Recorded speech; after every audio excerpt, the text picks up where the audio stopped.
The moment she walked through those ICU doors, the entire ward went silent. Not because she was late, not because she'd done anything wrong, because of the scars. They ran from her jaw down the left side of her neck, disappearing beneath the collar of her scrubs, pink and uneven, the kind that don't come from accidents.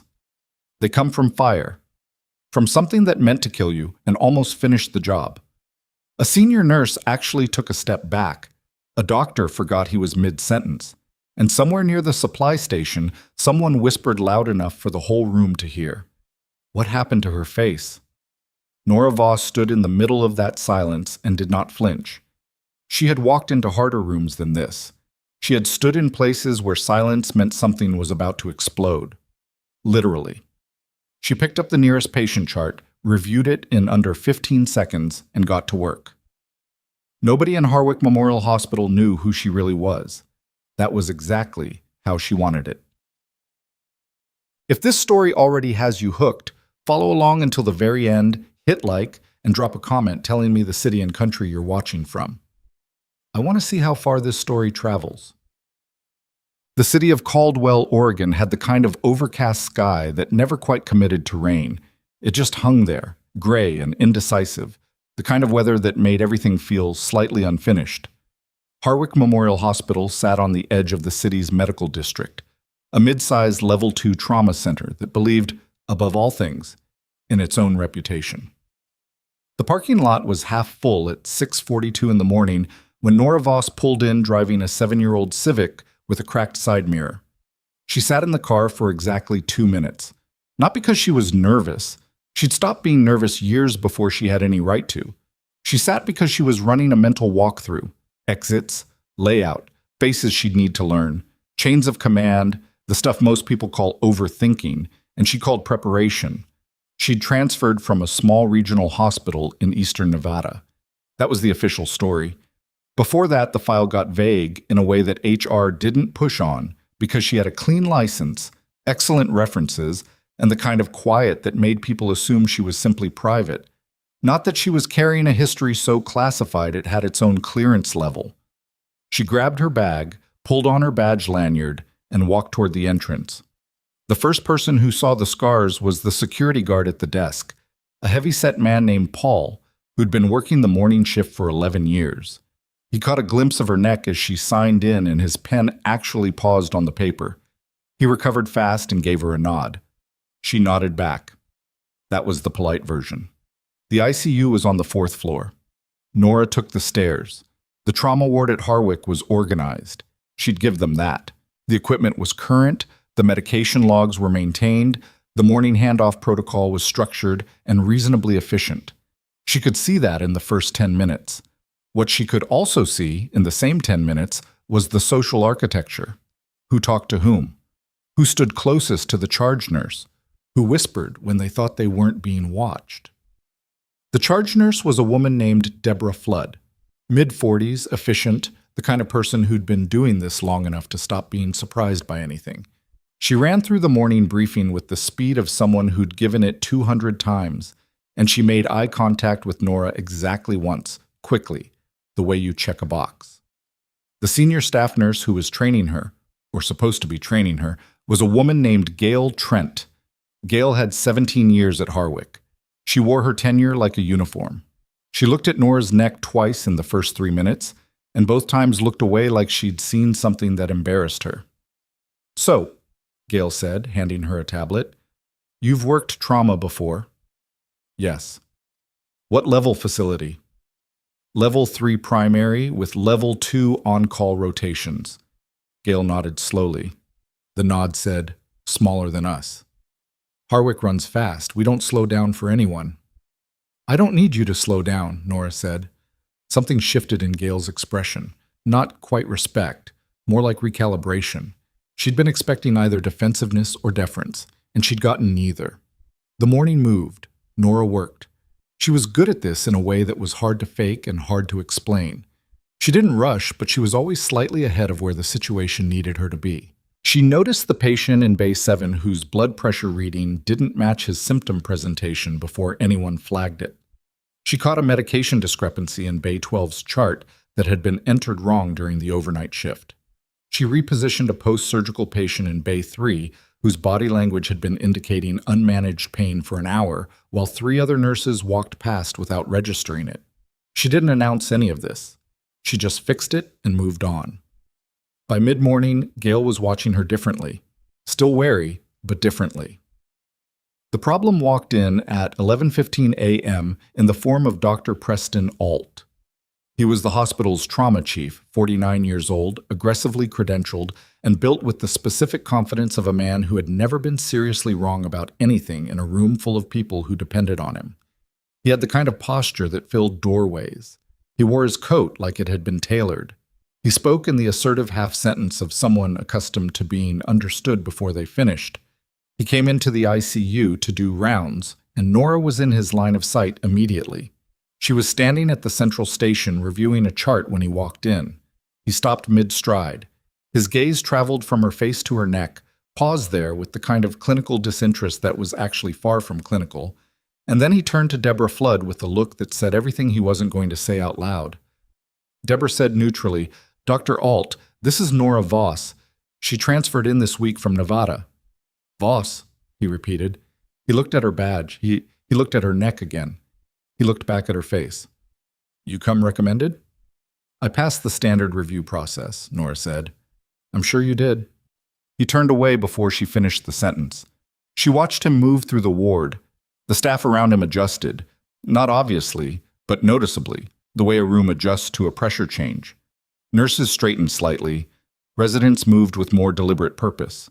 Even Gail, who'd been standing fairly relaxed a moment before, shifted into a posture that looked just a degree more careful. So that's how it is here, Nora thought. She'd seen this dynamic in a dozen different settings, some of them considerably more dangerous than a hospital.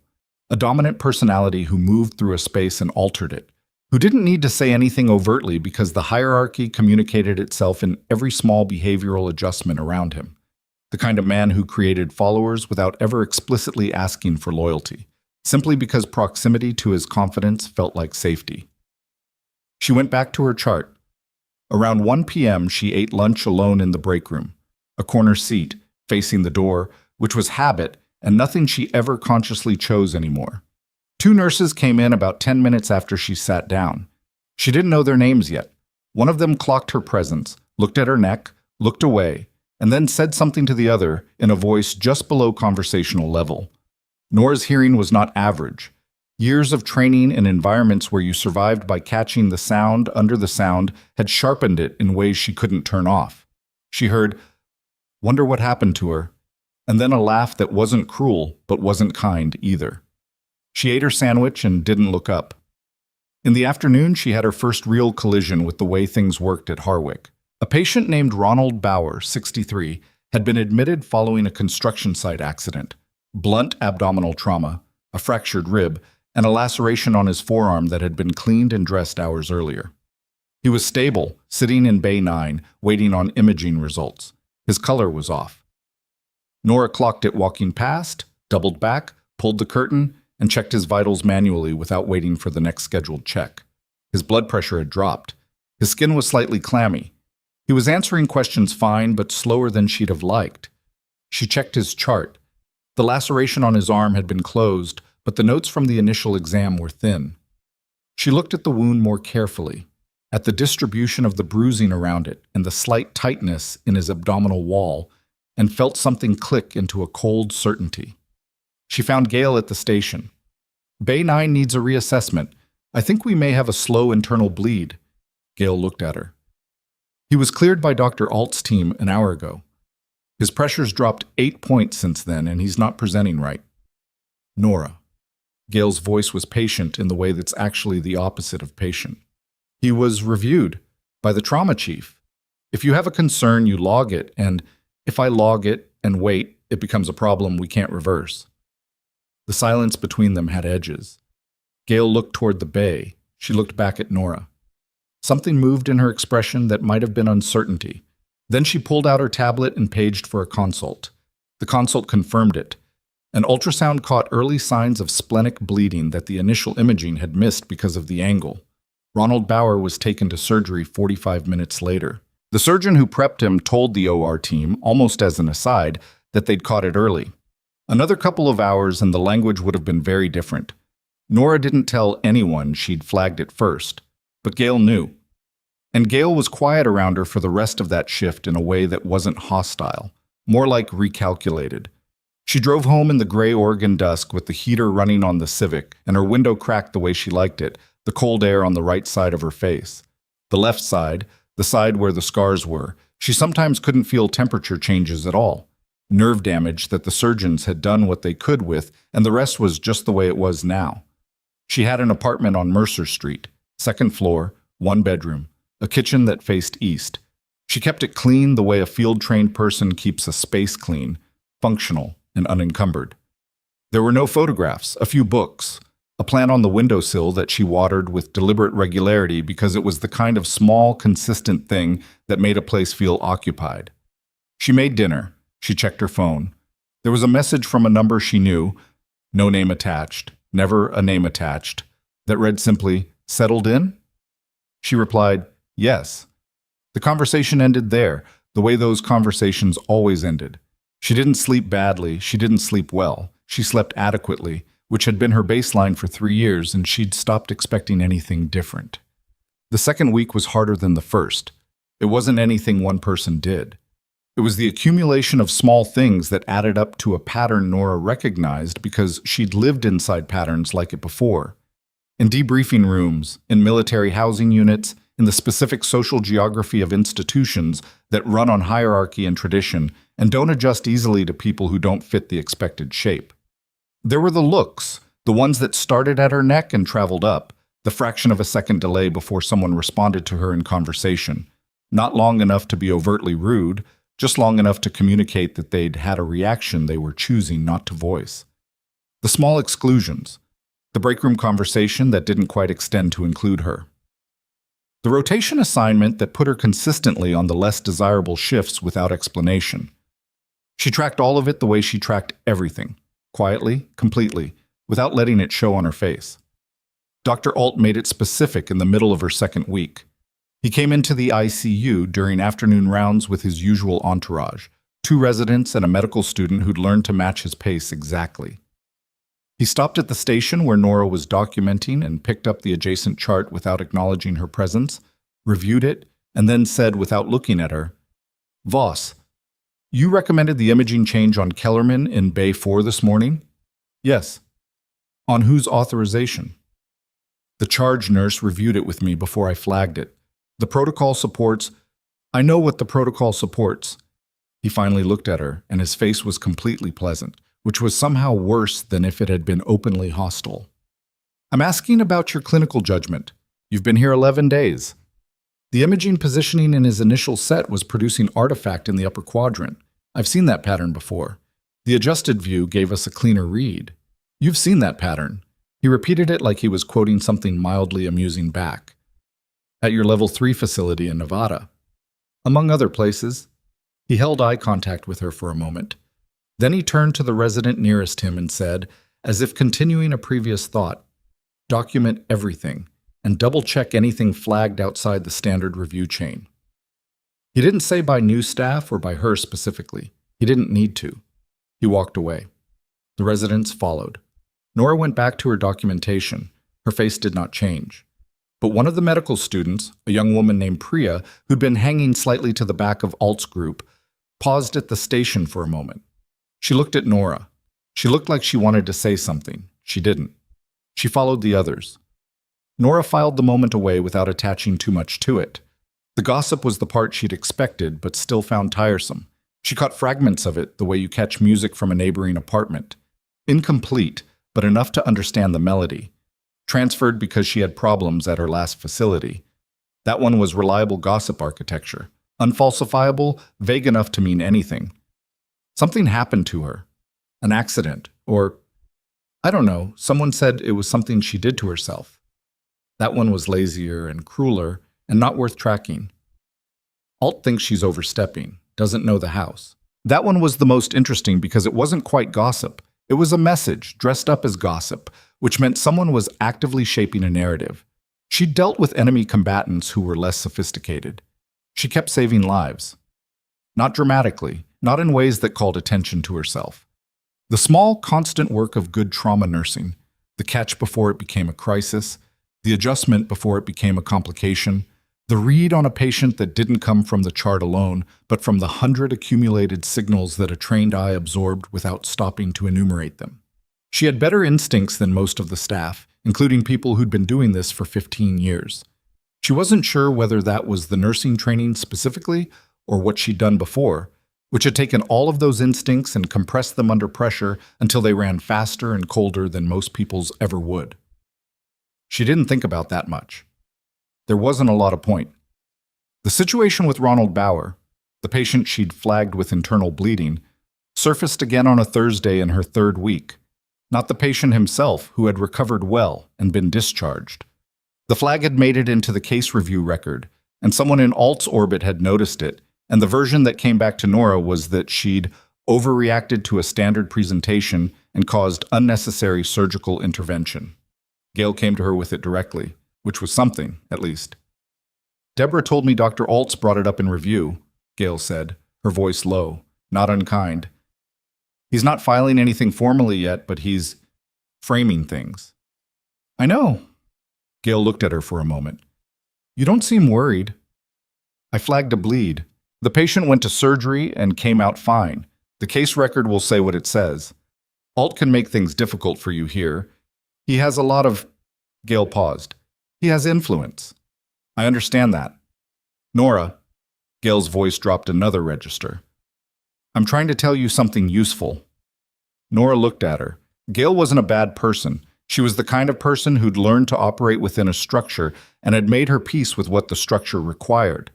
That wasn't weakness. It was just a different kind of adaptation than Nora had made. "I appreciate it," Nora said. "Really, but I'm not going to stop doing my job because someone with authority doesn't like the way I do it." Gail looked at her for another moment, then gave a short nod, more to herself than to Nora, and walked away. Check. The formal complaint came on a Monday. Alt had filed it through the hospital's nursing review board, a document that cited 3 incidents of clinical overreach and described a pattern of behavior inconsistent with appropriate boundaries for nursing staff. The language was careful, specific, and almost entirely constructed from selective readings of things that had actually happened, reframed in ways that made each instance sound like a different kind of error than it was. Deborah Flood called her into a small conference room and told her in a measured, HR-trained voice that she was being placed on a 2-week probationary review. She wasn't suspended. She could still work her shifts. But her decisions were now subject to additional oversight. Every non-standard action was to be pre-approved by a senior physician before she could implement it. Nora sat in the conference room chair and listened to all of it. She kept her hands flat on the table, which was something she'd trained herself to do in meetings where the visible thing she wanted to do with them was different. "Do you have any questions?" Deborah asked. "No." "The review period will—" "I heard you. I don't have questions." Deborah looked at her with something that might have been discomfort. "Nora, this is a process that—" "I understand the process." Nora stood. "Is there anything else?" There wasn't. She went back to her shift. She worked. She did her job with the additional layer of reporting clamped onto it like a weight she'd been asked to carry for no good reason, and she did it without visible complaint, which was harder than most people would have imagined, and not as hard as some things she'd been asked to do in her life.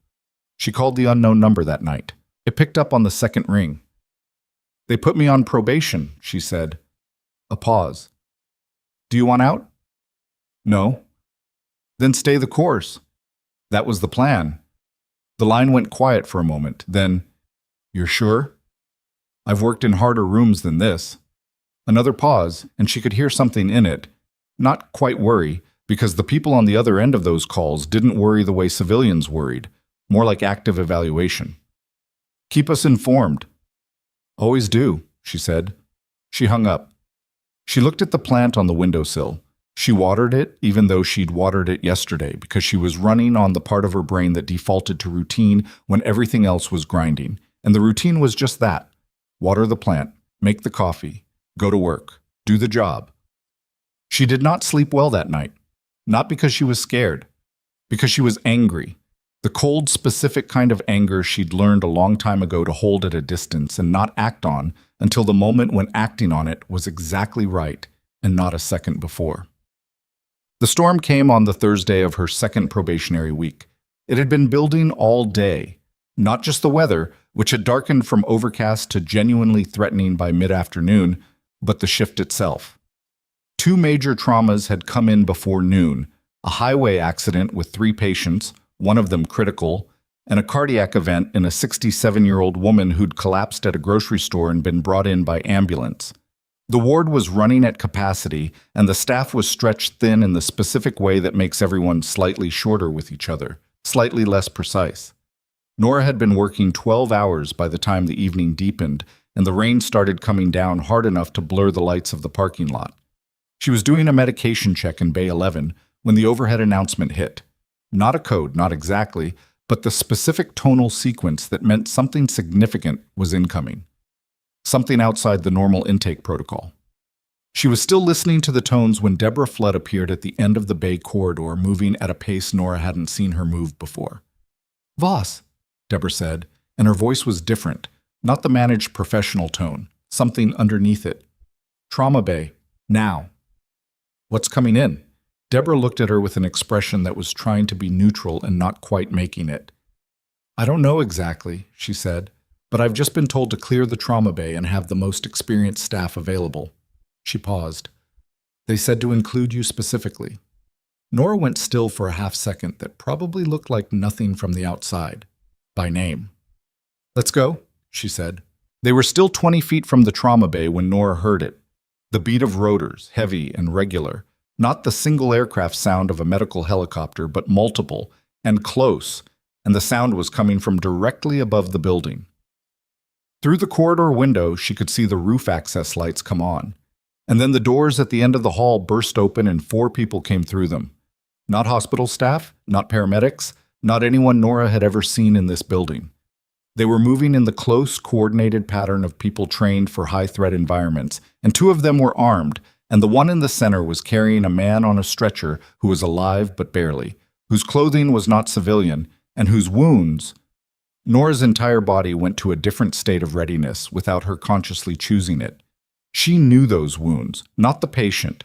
She'd never seen this man before in her life. But the wound pattern, the specific localization of the burns, the way the capillaries had presented in the visible skin, the particular shade of the discoloration that spread from the 2 contact points on his left forearm. She had seen that pattern exactly once before, in a very different country, in a situation that was supposed to be classified at a level most people in this building didn't have access to. Dr. Alt was already in the trauma bay. He'd been paged, or he'd heard the rotors, or someone had called him. It didn't matter. He was there, and he was already moving into position with the authority of a man who ran this room, and the agents with the stretcher were trying to brief him simultaneously, and the controlled chaos of a high-acuity trauma was assembling itself in real time. Nora stepped into the bay. She looked at the man on the stretcher. She looked at his wounds. She looked at the specific pattern of vascular involvement along his left arm and neck. She looked at the rate of his breathing, too shallow and in the wrong rhythm, the pattern of someone whose autonomic nervous system was fighting a chemical process rather than a physical injury. She knew what this was. She knew it in the bone-deep way that you know things that have been trained into you at the cost of significant pain, things that live in a different part of your memory than normal knowledge because they were deposited there under conditions that burned them in deeper than ordinary learning. Alt was calling out orders. He was calling out the wrong orders. And Nora Voss, on 2 weeks of probation, in a room full of people who had spent the better part of a month deciding she didn't belong here, opened her mouth. "Stop," she said. Her voice cut through the noise in the bay without being loud. It was the pitch and the certainty that did it, not the volume. "Don't give him that." Alt turned. His face went from focused to furious in under a second.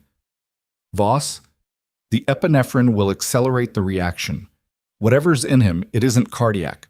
Look at the capillary pattern on his left arm." She was already moving toward the stretcher. One of the agents stepped into her path. She stopped and looked at him directly. "I know what this is. You need to step aside." The agent looked at her. He looked at her face, the scars, the absolute absence of fear, and something in his calculation shifted. He stepped aside. Outside, through the building's upper windows, The lights of the helicopter swept the wet roof of Harwick Memorial in rhythmic arcs, and somewhere in the stairwell, the sound of heavy boots was already coming down. The agent stepped aside, and Nora was already at the stretcher before the space fully opened. She didn't ask for gloves. She pulled them from the dispenser on the bay wall without breaking stride, and snapped them on with the automatic economy of someone who'd done it in the dark, in the rain, in places where a trauma bay was a tent floor, and the lighting was a headlamp. She got her hands on the patient's left arm and tilted it toward the overhead light, studying the capillary discoloration with the focused stillness of someone reading a language no one else in the room had learned. Up close, what she could see confirmed what she'd read from across the room. The pattern spread from two distinct contact points, roughly 2 centimeters apart, the spacing consistent with a dual-pronged delivery mechanism, and the vascular involvement radiated outward in a branching structure that wasn't random. It was following the nerve pathways. That wasn't a burn. That wasn't even primarily a chemical exposure in the conventional sense. This was something that had been engineered to move through the body along a specific route, and whoever designed it had known exactly what they were doing. She'd seen one documented case of this compound.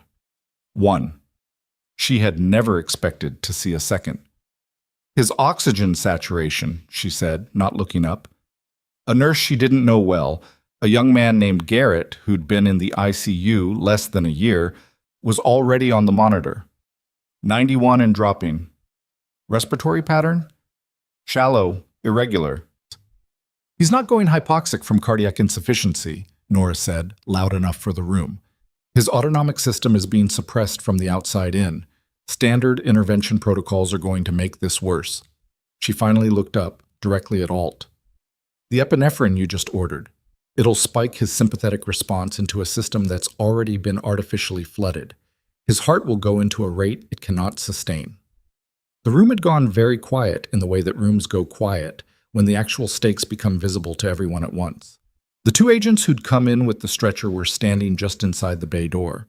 A third had positioned himself near the corridor exit. They weren't interfering, but they were watching with the particular alertness of people who'd been trained to evaluate threats and were currently evaluating her. Alt's jaw was tight. This is not your patient, Voss, and you are currently under... I know what I'm under, she said. I'm telling you what I know. You can override me. That's your call. She held his gaze. But you should know what you're overriding before you do it. Something happened in Alt's face that she hadn't seen before. Not in 3 weeks of watching him command every room he entered. A fracture. Small and fast, like a crack in something that had been load-bearing for a long time. He looked at the patient. He looked at the monitor. He looked at the discoloration on the patient's arm. If you take out the epinephrine, Nora continued, and give me atropine in a controlled dose, magnesium sulfate, and access to your pharmacy's tertiary antagonist stock, specifically anything cataloged under nerve agent countermeasures, which I know you have because every level 2 facility that's had a federal contract in the last 8 years is required to carry them. I can stabilize him. A long beat. Do it, Alt said to Garrett. His voice had changed, not dramatically, but the particular flavor of authority had shifted from dominance to something more like controlled uncertainty, which was honest in a way his dominance usually wasn't. Nora was already moving. What followed was not smooth. She would have been suspicious of smooth. Smooth was what happened in training simulations, not in real bays with real patients whose bodies were doing unpredictable things under the influence of compounds that had been specifically designed to defeat the body's ability to compensate. The patient, whose name she still didn't know, whose identity was still not something anyone in this room had provided, spiked a secondary arrhythmia 7 minutes in that required immediate cardioversion, and the first round didn't hold, and for approximately 45 seconds, she was working against a clock that was running out.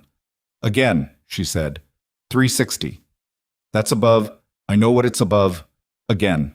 The second round held. She pushed the magnesium slowly, watching the monitor with the focus of someone who has learned that the difference between the right dose and the wrong dose sometimes lives in a margin you can't see on the chart and has to be read from the patient's face, from the quality of their muscle tension, from the particular way their color changes under the overhead light.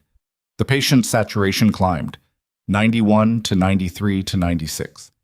His breathing pattern shifted, Not to normal, not yet, but away from the dangerous, irregular rhythm and toward something that could be sustained. She let herself exhale. Just once. Then she was back in it. The agents near the door had moved closer without her noticing. One of them had been on a phone or radio for most of the last 15 minutes, and when she came up for air and looked at the room as a whole, rather than the patient in front of her, she saw that something had changed in their posture. They were less evaluating and more waiting for something specific. Gail Trent was standing just outside the bay doorway. Nora caught sight of her face, pale, with the expression of someone who'd been watching something they didn't fully understand but had enough context to know it was significant. When their eyes met, Gail looked away first. Alt had stayed in the room throughout. He was no longer directing anything. He stood near the wall monitor and watched Nora work with an expression she didn't have time to fully read but registered as something in the range of recalculation. "What is that compound?" he asked. Not rhetorically. He actually wanted to know. "I can't tell you that," she said. "You know what it is." "Yes." "How?" She was checking the patient's pupils, uneven response but improving. "That's not something I can answer right now." He was quiet for a moment, then, "Is he going to make it?" "Yes," she said, and she said it with enough certainty that it landed in the room as a fact rather than a hope, which was deliberate because she'd learned that in a crisis, a room that believes a patient will survive performs differently than a room that's uncertain, and performance mattered right now. She was right, as it turned out, but she didn't know that yet. She was running on the specific combination of knowledge and trained instinct that doesn't feel like confidence from the inside. It feels like very fast, very cold thinking, with the fear pushed to a compartment somewhere below active processing where it would be dealt with later or not at all. The patient stabilized completely over the following 22 minutes. His vitals leveled, his breathing normalized. The arrhythmia did not return. By the time his color had come back to something that looked sustainable, Nora's hands were aching. Not from the work, but from the sustained tension she hadn't been aware she was carrying through her arms. And she became aware of it only now that the urgency had released. She stepped back from the stretcher. The room was different than it had been 40 minutes ago. Same people, same walls, same equipment, but the atmosphere had restructured itself around something that had happened and couldn't unhappen. The staff who'd been present, Garrett, a second nurse named Soledad, the on-call resident who'd come in halfway through, were looking at her in a way that was different from the way she'd been looked at since she arrived at Harwick Memorial. Not with warmth, not yet. With something more primary than that. The kind of look that follows when you've watched someone do something that you don't have a full framework for. One of the agents, the one who'd stepped aside for her earlier, walked over. He was mid-40s, compact, with the kind of face that had been carefully arranged to give nothing away and mostly succeeded. "You stabilized him," he said. "Yes." "You knew what the compound was." She looked at him. "I'd like to know who he is before I answer any questions." The agent held her gaze. "That's above what I'm authorized to share." "Then we're at the same level," she said. Something in his expression moved. It wasn't quite a smile. It was the acknowledgement of a point made cleanly. He stepped back and went to his radio. Nora pulled off her gloves and disposed of them. She was aware that Alt was still in the room. She was aware that he was watching her and had been for the past several minutes and hadn't said anything. She walked to the medication log to document what she'd administered, which was a mundane thing to do in the immediate aftermath of what had just happened, but was also the correct next step. And doing the correct next step was the mechanism by which she kept functioning when situations like this finished. Alt came to stand beside her at the station. He didn't speak immediately. She finished her documentation and looked at him. "What you just did," he started, stopped, started again. "Where did you learn that counter protocol?" "It's not something that's in the standard curriculum." "I know it's not in the standard curriculum, Voss. That's why I'm asking." She looked at him directly. The way she'd looked at him from the first day in a way that had bothered him, she knew, precisely because it didn't signal deference or challenge. It just looked. "Some of my training was non-standard." "Non-standard," he repeated. "Yes." He looked at her neck, at the scars. She'd noticed him doing this many times in the past 3 weeks, the same way almost everyone at Harwick did it, but this time the look was different. Less clinical assessment, less whatever combination of distaste and unease had driven it before.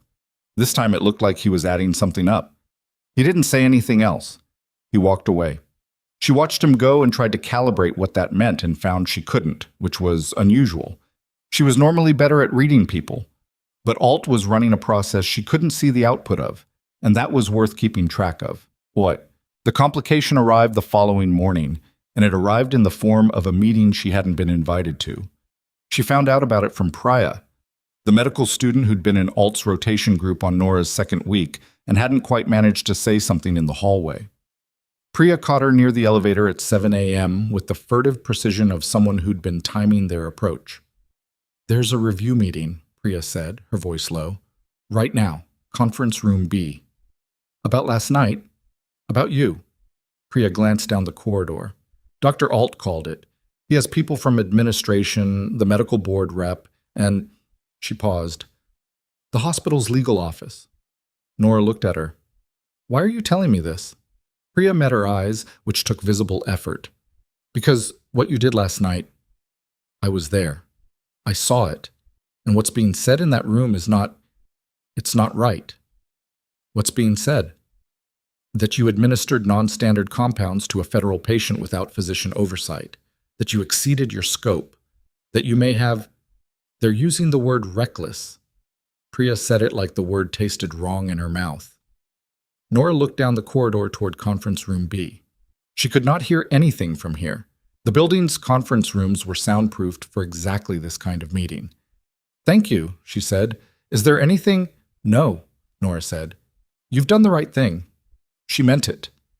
Priya nodded and moved away, quickly, with the air of someone who'd just stepped slightly further from cover than they were comfortable with and was now returning to it.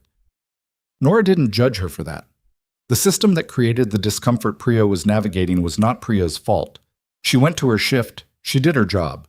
She documented everything. Every decision. Every rationale. Every medication administered. The physiological reasoning in more detail than the standard form required, because detail was its own kind of protection, and she'd known since the night before that protection was going to be necessary. At 9:30 a.m., Deborah Flood came to find her. Her expression was the careful neutral of someone delivering information they find uncomfortable. Dr. Alt's review board has recommended expanding your probation period. They're also recommending a formal credentialing review, which would... Deborah stopped. She pressed her lips together briefly. "It would put your license under hold pending investigation." Nora kept her hands still. "On what basis?" "Administering compounds outside your authorized scope. Making treatment decisions without physician co-sign." Deborah paused. "They're saying the outcome doesn't change the process violation." "The patient is alive because of the process violation." "I know."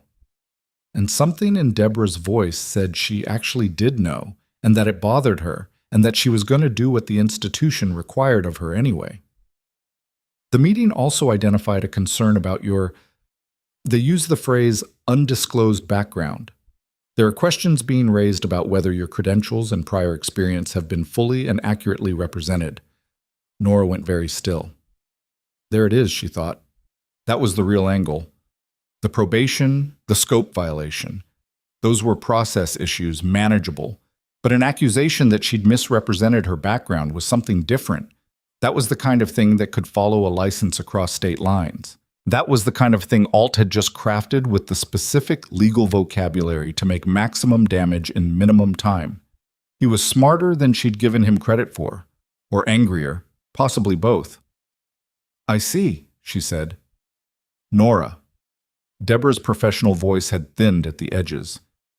"If there's anything you want me to know, anything that would help me understand what happened last night, what you know, where it comes from, this would be the time." "I appreciate that," Nora said. "I don't have anything I can tell you right now." Deborah looked at her with an expression that was equal parts frustrated and something that might have been concern. Then she nodded and walked away. Nora stood in the corridor for a moment. Then she took out her phone. She didn't call the unknown number. She sent a text. 3 words. "Need an accelerant." She knew what that meant. The person on the other end would know what it meant. It meant, The timeline has moved up. Whatever was going to happen eventually needs to happen now. She put her phone away and went back to work, because the patients on this floor still needed someone doing the job, and she was still the best person available to do it, regardless of what was happening in Conference Room B. She was checking vitals in Bay 3 when the call went out over the building's emergency channel. Not a standard code. The specific sequence she'd learned to recognize in her first week at Harwick, the one that preceded external arrivals, the one that had played last night before the helicopters. It played twice. She straightened up from the patient's bedside and looked at the ceiling, at the intercom, as if she could read something in the sound. Garrett appeared in the bay doorway. His face had lost color. "There are vehicles in the front lot," he said. "Federal. Multiple. And—" He stopped. "Someone just told me there's a man asking for you at the main entrance, by name." She looked at him. "He's not from around here," Garrett said. "He's— Nora. He has people with him, a lot of people." He swallowed. "And he's wearing a badge I've never seen before." She set down the chart in her hand, deliberately and without hurry, and walked toward the elevator. Behind her, somewhere on the floor above, she could hear the sound she'd heard last night, the specific resonance of heavy boots descending a staircase, and this time there were more of them. The elevator doors opened on the ground floor, and Nora walked out into a lobby that had already changed. She could see it from 20 feet away. The particular texture of institutional space that has been quietly taken over by people with authority that outranks the building's own. 3 men in dark suits standing near the reception desk, not doing anything overtly threatening, just standing with the stillness of people who don't need to perform control because they already have it. A fourth near the main entrance doors, his posture blocking exit in a way that looked casual and wasn't.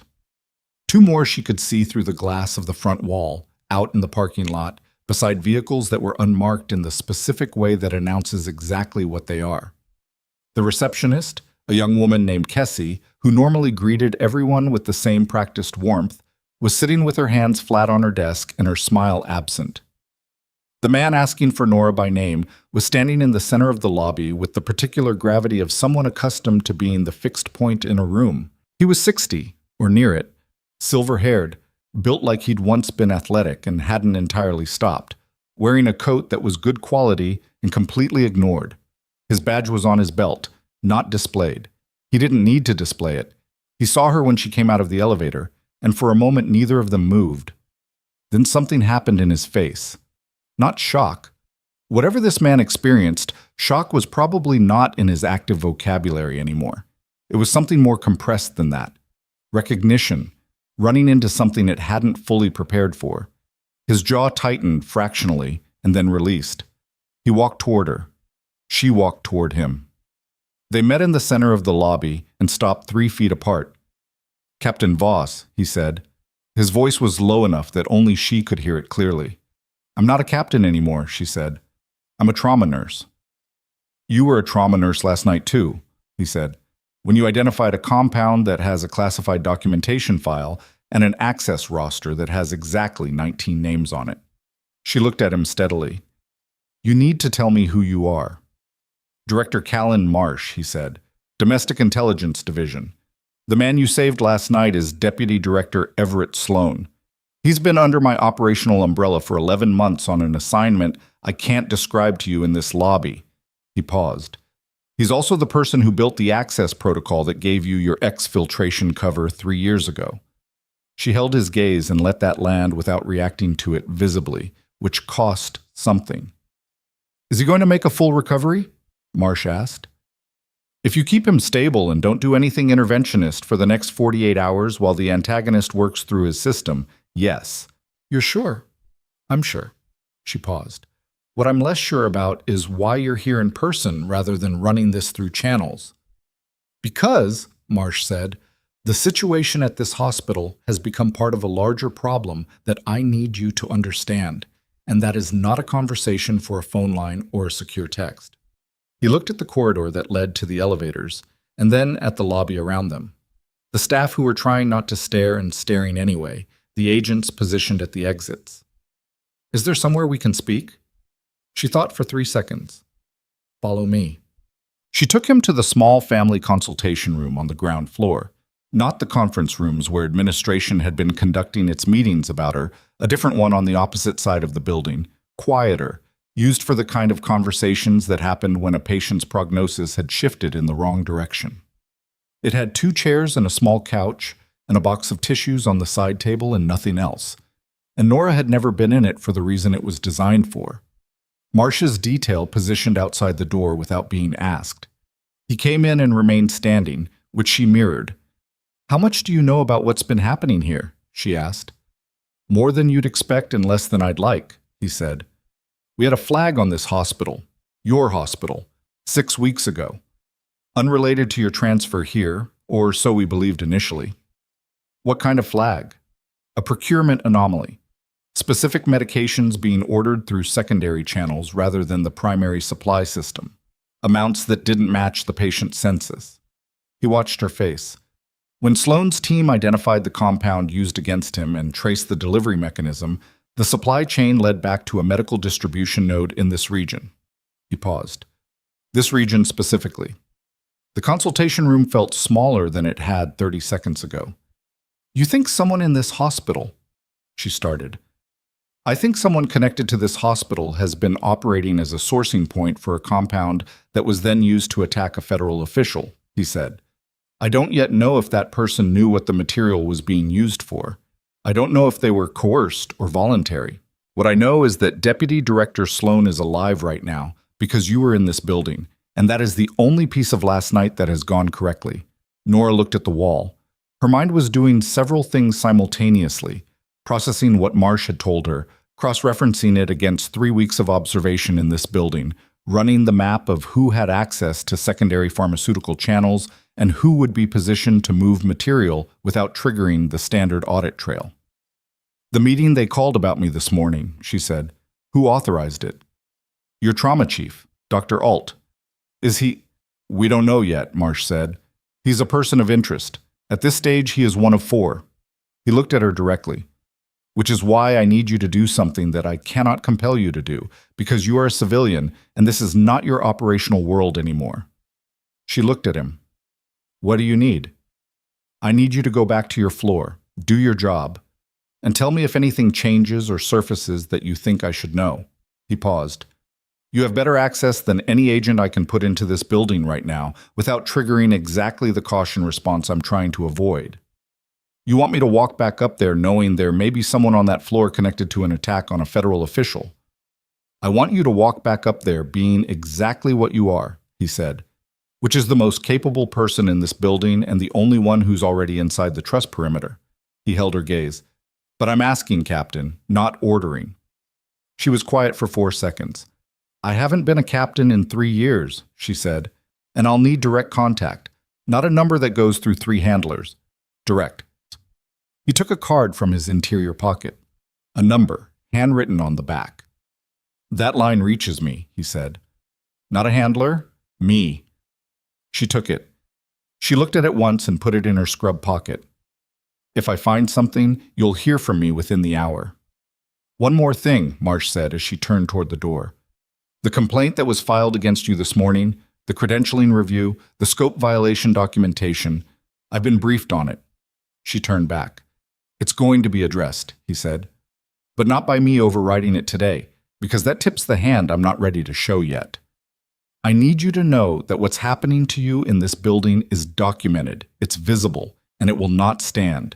But the how and when of it is tactical," she said. Something in his face moved. "Yes. I understand timing," she said, and she did. She understood it in a way that the last 3 years of being in a hospital with fluorescent lights and people who looked at her scars had not changed. "I'll be in touch." She walked out of the room and went back to the elevator and went back to work. The 4th floor. ICU received her return with the particular charged silence of a space where everyone knows something has happened and no one has the full picture.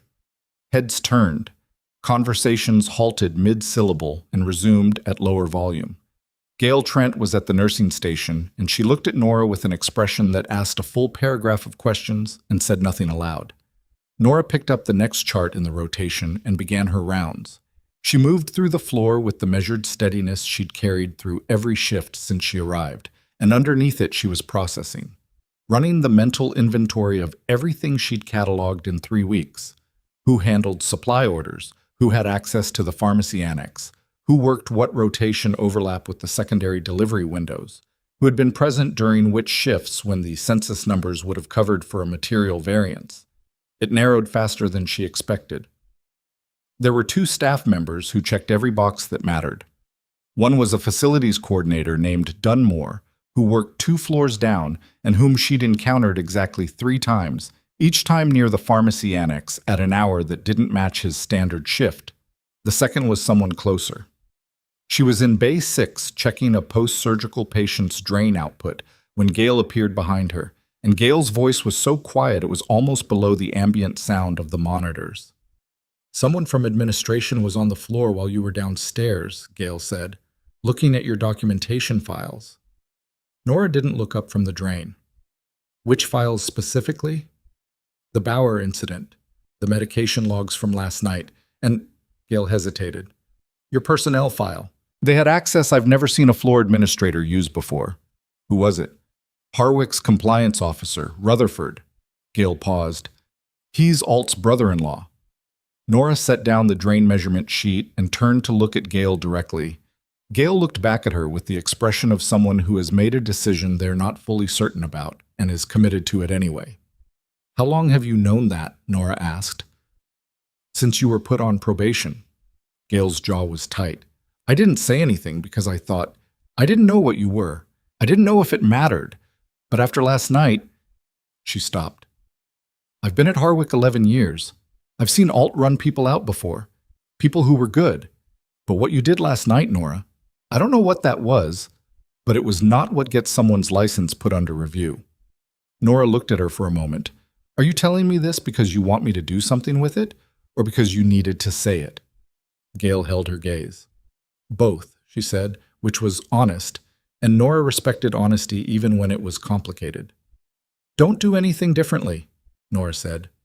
"Don't change your behavior. Don't approach Rutherford or Alt. Don't mention this conversation. Can you do that?" "Yes." "Good." She picked up the drain sheet. "Thank you, Gail." Gail left.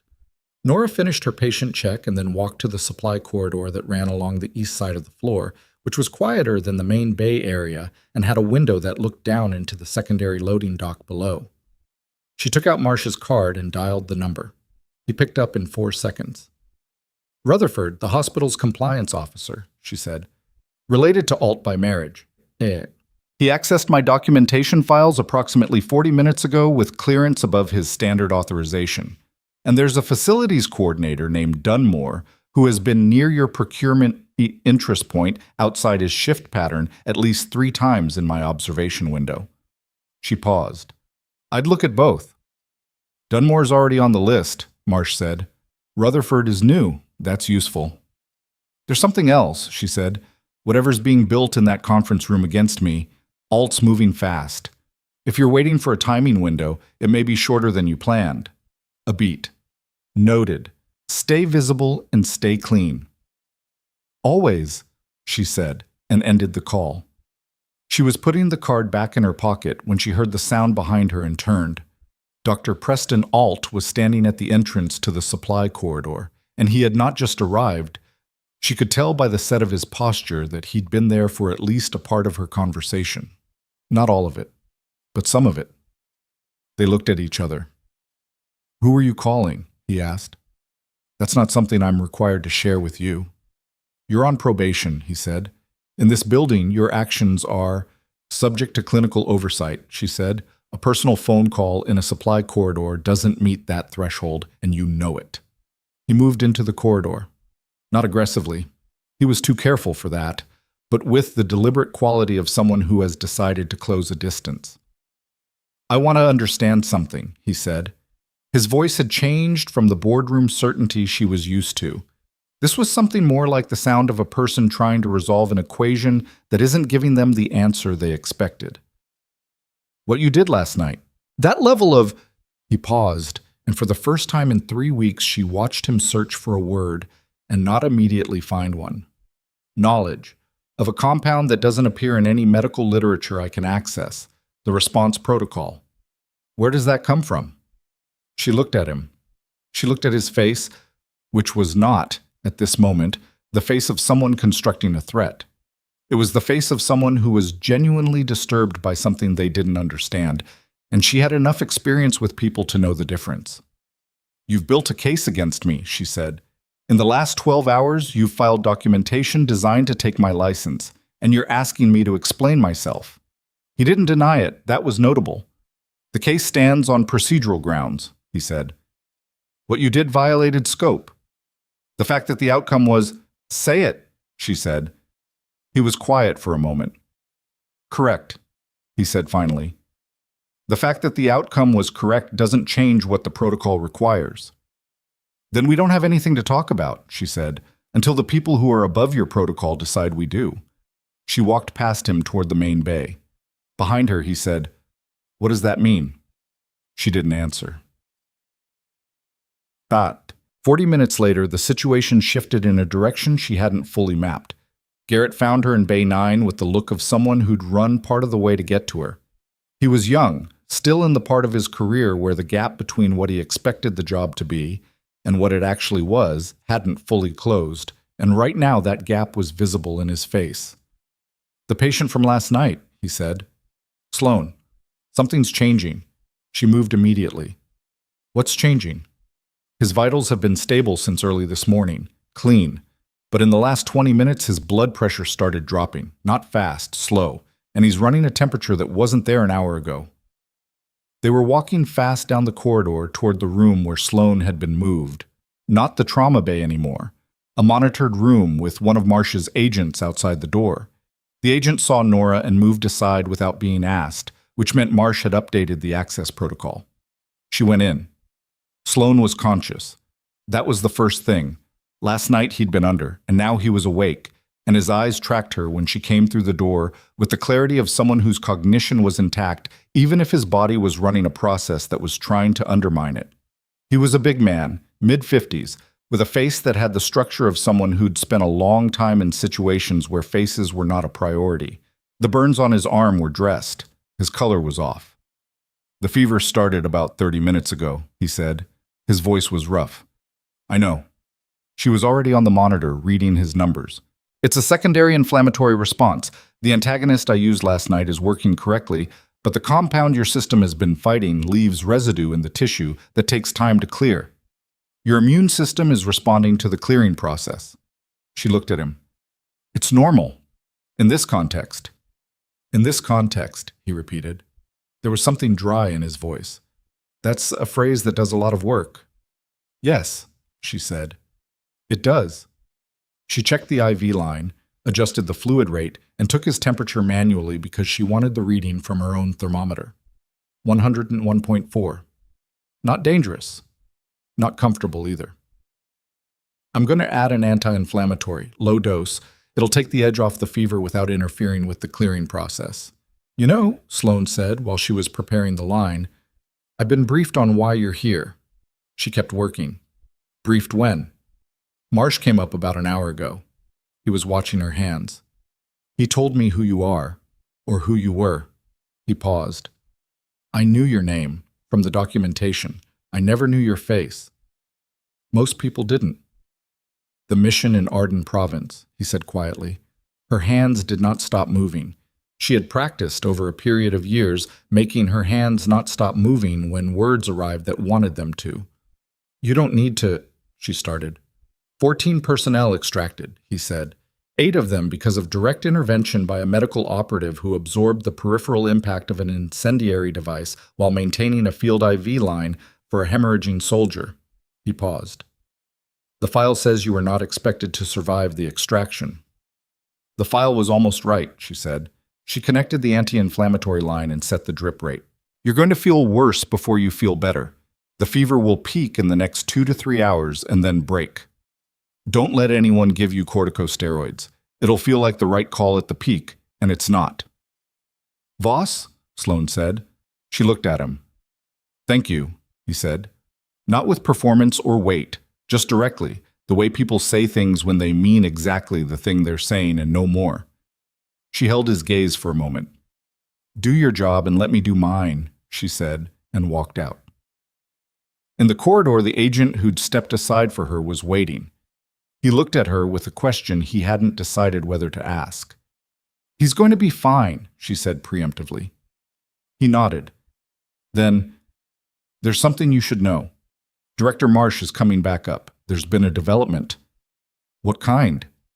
The agent's jaw moved slightly. "The compliance officer, Rutherford, he was found in the east stairwell 15 minutes ago, unconscious." He paused. "Somebody moved him before my team could get there. We don't know who found him first." Nora went still. "And Dunmore?" she asked. "Gone," the agent said. "His badge last scanned out of the pharmacy annex at 11:07 a.m. No exit since, no car in the lot. We don't know how he moved." She looked down the corridor toward the elevator bank. The building felt different in a way that wasn't the building at all. It was her perception of it shifting, the calculus of known threats reorganizing when a variable went missing.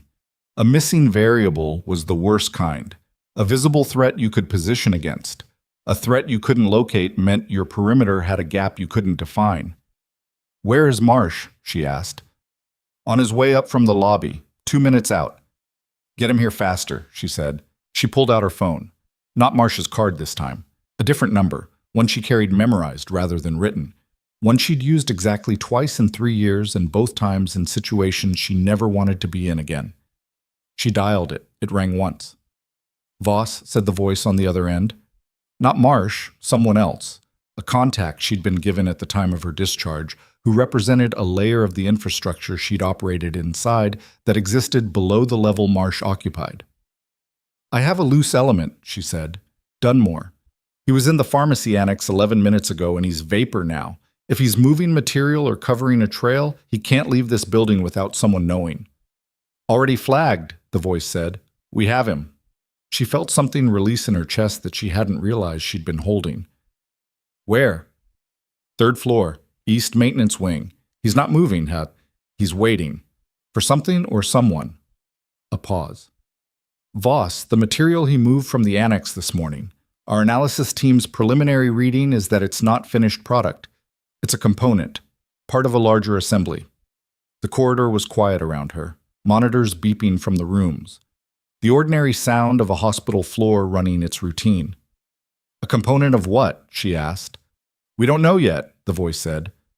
"But Dunmore had a secondary contact in this facility, someone we haven't identified. And based on the timing of his movements today, they may be planning a second use." She looked toward Sloane's room. "When?" she asked. "Within the building's operational window today," the voice said. "Could be an hour. Could be less." The elevator at the end of the corridor opened, and Marsh stepped out with 2 agents behind him, his face set in the expression of a man moving toward a problem he doesn't yet have all the information for. Nora's gaze swept the floor.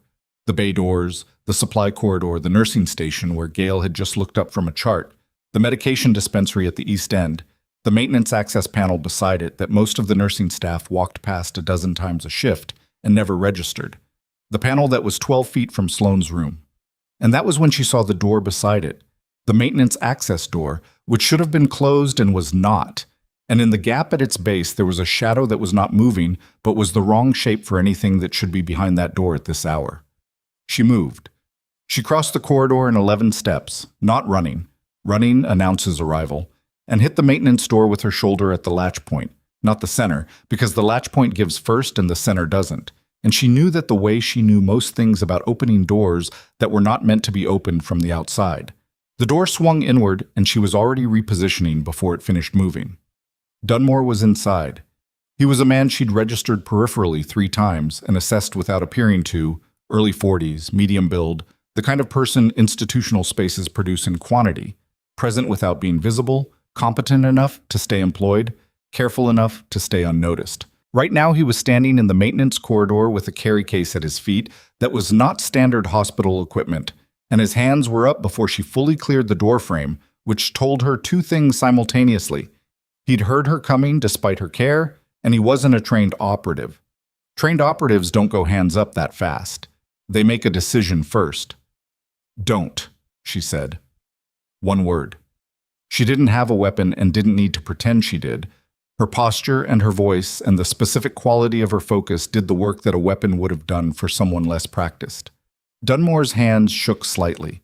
His eyes went to the carry case and back to her, which was the most useful thing he could have done from her perspective because it confirmed exactly what she needed to know about the case. "Kick it toward me," she said. "Both feet, don't lean down." He did. It slid across the concrete floor and stopped 18 inches from her right foot. She didn't look down at it. She kept her eyes on him. "Who gave you the component?" she said. I'm not." His voice was doing what untrained people's voices do under extreme stress, fragmenting before the sentence was finished. "I was told it was a medical transfer, a controlled substance transfer for a federal patient. I was told it was authorized." "By who?"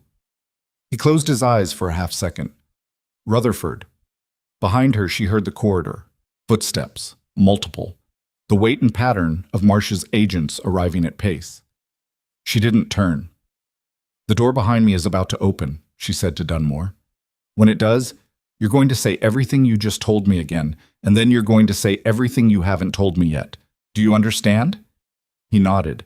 His hands were still up. He looked like a man who had just realized the size of the space between what he'd been told he was doing and what he'd actually been doing, and the size of it was making him physically unsteady. The door opened. Marsh came through first with 2 agents behind him, and he took in the room in a single practice sweep, Dunmore, Nora, the carry case, and made the assessment without breaking stride. "Secure him," Marsh said to the agents, then to Nora. "The case." She crouched and unlatched it without touching the interior.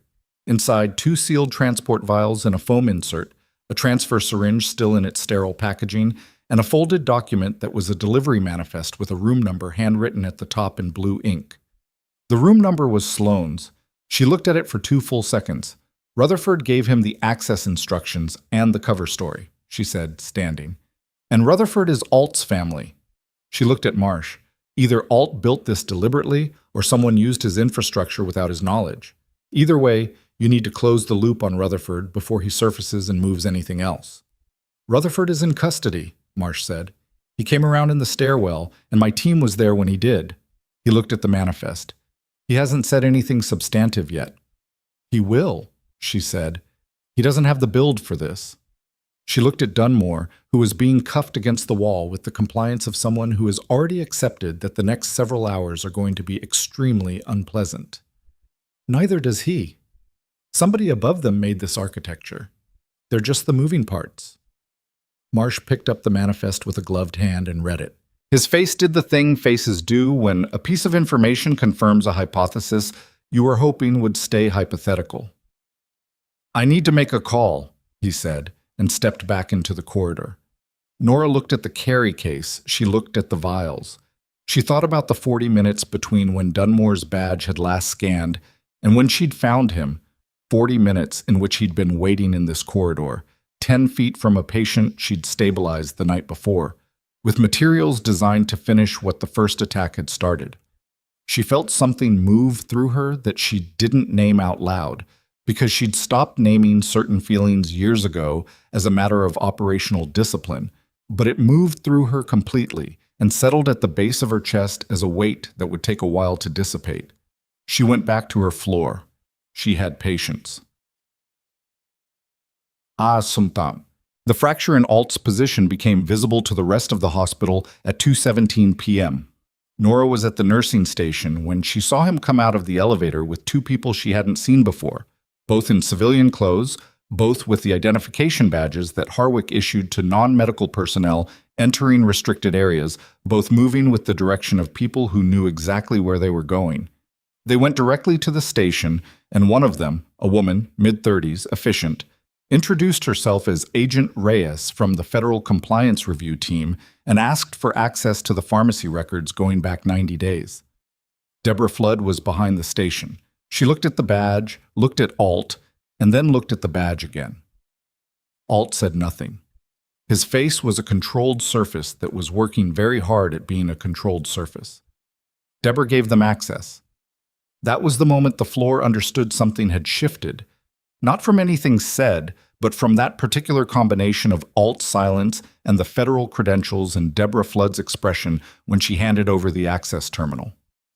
Information travels in hospitals, the way it travels in any closed institutional space, faster than people think, through channels nobody officially designates.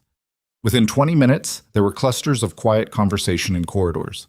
Within 40 minutes, the residents in Alt's rotation were doing their afternoon rounds without him, which had never happened in the 3 weeks Nora had been here, and she gathered from context had not happened in much longer than that. She did not participate in any of the conversations. She worked her patients, documented carefully, and watched the architecture of the floor reorganize itself around a power vacuum that was still too new for anyone to be certain it was permanent. Gail found her in Bay 4 at 3 p.m. "They're in his office," Gail said. Not whispering. She was past whispering. Her voice was low and steady. "Alt. Multiple agents, plus someone from hospital administration. The chief medical officer came in 20 minutes ago. I've never seen Horowitz come to the floor on short notice like that." "What's the word from inside?" "There's no word." "That's what I mean." Gail looked at her. "The door's been closed for 45 minutes. Nora looked at the patient she was charting and finished her notation before she responded. "How are the other nurses handling it?" Gail was quiet for a moment. "Better than I'd expect. Worse than I'd hope." She paused again. "There's a version of this where people panic, start trying to protect themselves, distance from anything that might look—" "I know," Nora said. "Some of them are going to distance from you," Gail said. "Not because they think you did anything wrong, because you're in the center of it, and proximity feels risky right now." "That's not new," Nora said. Gail looked at her. Something in her expression moved. Not pity, which would have bothered Nora, but something more like the specific regret of a person who understands, too late, the full shape of something they participated in without meaning to. "No," Gail said. "I suppose it isn't." She walked away. Nora finished her charts. At 4:15 p.m., Director Marsh appeared on the 4th floor for the second time that day, and this time he was not alone and he was not quiet about his arrival. He came with Agent Reyes and 2 others, and he walked directly to the nursing station and asked for Nora by name, and everyone on the floor heard him do it. She came from Bay 8. He looked at her. "We need 15 minutes of your time." "I have patients on rotation." "I know, 15 minutes." He wasn't asking, but he also wasn't ordering, which was the particular grammar of someone who understood the line and was standing just on the civilian side of it. She looked at Gail, who nodded and went with Marsh. They used the family consultation room again. The same chairs, the same box of tissues on the side table. It felt very different from this morning. Marsh sat, which he hadn't done this morning, and Nora registered that as a signal. He was settling in for something more complex than a briefing. "Rutherford talked," he said. "It took 4 hours and a specific conversation about the difference between cooperation and non-cooperation in federal cases. But he talked." Marsh looked at his hands briefly. "The compound used against Deputy Director Sloan was sourced through a distribution chain that Rutherford managed through the hospital's secondary procurement system over a period of approximately 8 months. He was not the origin point. He was a node." "Who built the chain?" she asked. "Above Rutherford, there are 2 more layers we're still mapping, but the local architecture, the person who recruited Rutherford, who identified this facility as a useful node, who managed the material movement, was someone with deep institutional access and enough existing authority to move things without triggering review." Marsh paused. "It was not Alt." Nora looked at him. "Alt didn't know," Marsh said. "That's our current assessment, and Rutherford's account is consistent with it. Alt's office was used. Rutherford had access through the family connection, but Alt himself was not involved in the construction or operation of the chain." He let that sit for a moment. "That means the complaint he filed against you, the probation, the credentialing review, those were his own actions based on his own institutional defensiveness, and they are a separate problem from the federal investigation. But they're going to be addressed as part of the overall review, because the pattern of behavior they represent raised flags in our examination of how this facility's oversight structure has been functioning." "What does that mean concretely?" she asked. "It means the complaint against you is being formally withdrawn as of this afternoon. The probation period is ended. Your personnel file will be corrected. He paused. Alt's conduct in filing that complaint, in the context of an active federal investigation touching his facility, is going to be subject to its own review by the hospital's medical board and the state licensing authority. He looked at her directly. He may not have known about Rutherford's activities, but the way he used his institutional power against a staff member who was, as it turns out, a federal operative in proximity to a federal investigation, that has its own set of implications. She was quiet for a moment. Who was it? I'm sorry? You said Alt wasn't the person who built the chain in this facility. Who was? Marsh held her gaze for 3 seconds. Then, the hospital's medical director, Dr. Owen Pressler. He's been with this institution for 19 years. She thought back through everything she'd observed, the chains of authority, who deferred to whom, the specific architecture of access and oversight in the building. Pressler's name had been in the background of things she'd noticed without specifically flagging, the way administrative names sit in peripheral awareness without demanding focus. Where is he now, she asked. In a conversation with our team on the second floor, Marsh said. He has been in that conversation for approximately 2 hours. He has a lawyer present, which is his right, and is exercising it fully, which tells us what we need to know about his cooperative intentions. He paused. We have enough without his cooperation. Rutherford's account, the procurement records, the transport manifests. The case does not depend on Pressler's statement. She looked at the wall. Outside, through the consultation room's single narrow window, the Oregon sky had shifted to the particular dark gray of late afternoon in the Pacific Northwest, the kind of sky that feels definitive. You're telling me all of this, she said, because you're about to do something visible in this building. Yes, Marsh said. Within the next hour, there will be a formal federal presence established on the second floor where Pressler is. His movement in this building will be restricted pending the investigation outcome. The hospital administration is being briefed right now by our legal team about their obligations going forward. He paused. Things are going to become visible that have been invisible. I wanted you to have context before they did. She thought about that. The staff on my floor will be briefed through appropriate channels about the investigation's scope, not about your background. That remains protected, but about the fact that a federal investigation is active, that staff cooperation is expected, and that the actions taken against certain employees during the investigation period are under review. She nodded. There's one more thing, he said. Deputy Director Sloan is asking to speak with you, not operationally, personally. Marsh looked at her with an expression she hadn't seen from him before. Not strategic, not evaluative, something quieter. It's entirely your choice. She stood. I'll go now, she said, before the afternoon gets complicated. Basmat. Sloane's temperature had broken. She could see it in his color before she looked at the monitor. The flush had resolved, and he was lying with the post-fever stillness of someone whose body had fought a long battle and won it and was now taking stock. He turned his head when she came in. Better, she said, reading his monitor. Another 12 hours and we can start reducing the IV support. You knew it would break at this point, he said. Not a question. More or less. She adjusted the fluid rate. How's your head? Clear, which is relative given the last 20 hours. He watched her work. Marsh told you about Pressler. Just now.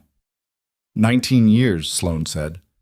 There was something in his voice, not surprise, which would have been naive, but the specific weight of someone who has spent a career understanding that institutions rot from the inside and still finds the confirmation exhausting. He was being leveraged. We think, not fully voluntary. There's a financial exposure from about 6 years ago that someone found and used. He paused. That doesn't excuse it. No, she said. It contextualizes it, he said. People get into these situations because someone identifies a vulnerability and builds a structure around it. Pressler didn't wake up one day and decide to become a node in a weapons distribution chain. Someone found his pressure point and pushed until he moved. He looked at the ceiling. That's the part that takes time to unravel. Who found it? When? What else they've built the same way? She thought about Dunmore in the maintenance corridor with his hands up, about Rutherford coming conscious in a stairwell, about the carry case and the vials and the room number written in blue ink. "You should have been dead last night," she said. He looked at her. "I know." Whoever built the first delivery mechanism knew what they were doing. The compound, the delivery pattern, the target. She checked his arm. The dressing was holding, no seep. This wasn't improvised. Someone understood the pharmacology. "We have a line on the origin," he said. "I can't go into it here. But yes, this was constructed by someone with genuine expertise." He paused. "Which is why what you did last night is the thing that needs to be said plainly." He looked at her. "You should not have been able to identify that compound. The number of people on this planet who would have recognized that presentation and known the correct counter protocol, that number is very small." "I know what the number is," she said. "I know you do," he said. "I'm saying it out loud because it's true, and because you've spent 3 weeks in a building where nobody knew what they were looking at." He paused. "You are the reason I'm having this conversation." She held his gaze for a moment. She felt the weight of the last 3 weeks in her chest. The compound weight of small humiliations and deliberate exclusions, and the management of her own response to them, the sustained discipline of not reacting, of staying in the job and doing it well in a place that had decided what she was without looking at her carefully enough to see what she actually was. "Get some rest," she said. "I'll check back in 2 hours." She was almost to the door when he said, "Arden Province." She stopped. "The after-action documentation," he said. "The recommendation that was filed after the extraction. For your service record." He paused. "It was suppressed because the mission was classified, but it was filed, and I know what it said."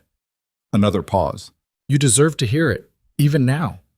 She stood with her hand near the doorframe and did not turn around because she didn't need him to see her face right now, and because some things are better received with your back to the room so you can hold them privately for the 2 seconds before you reconstruct your expression.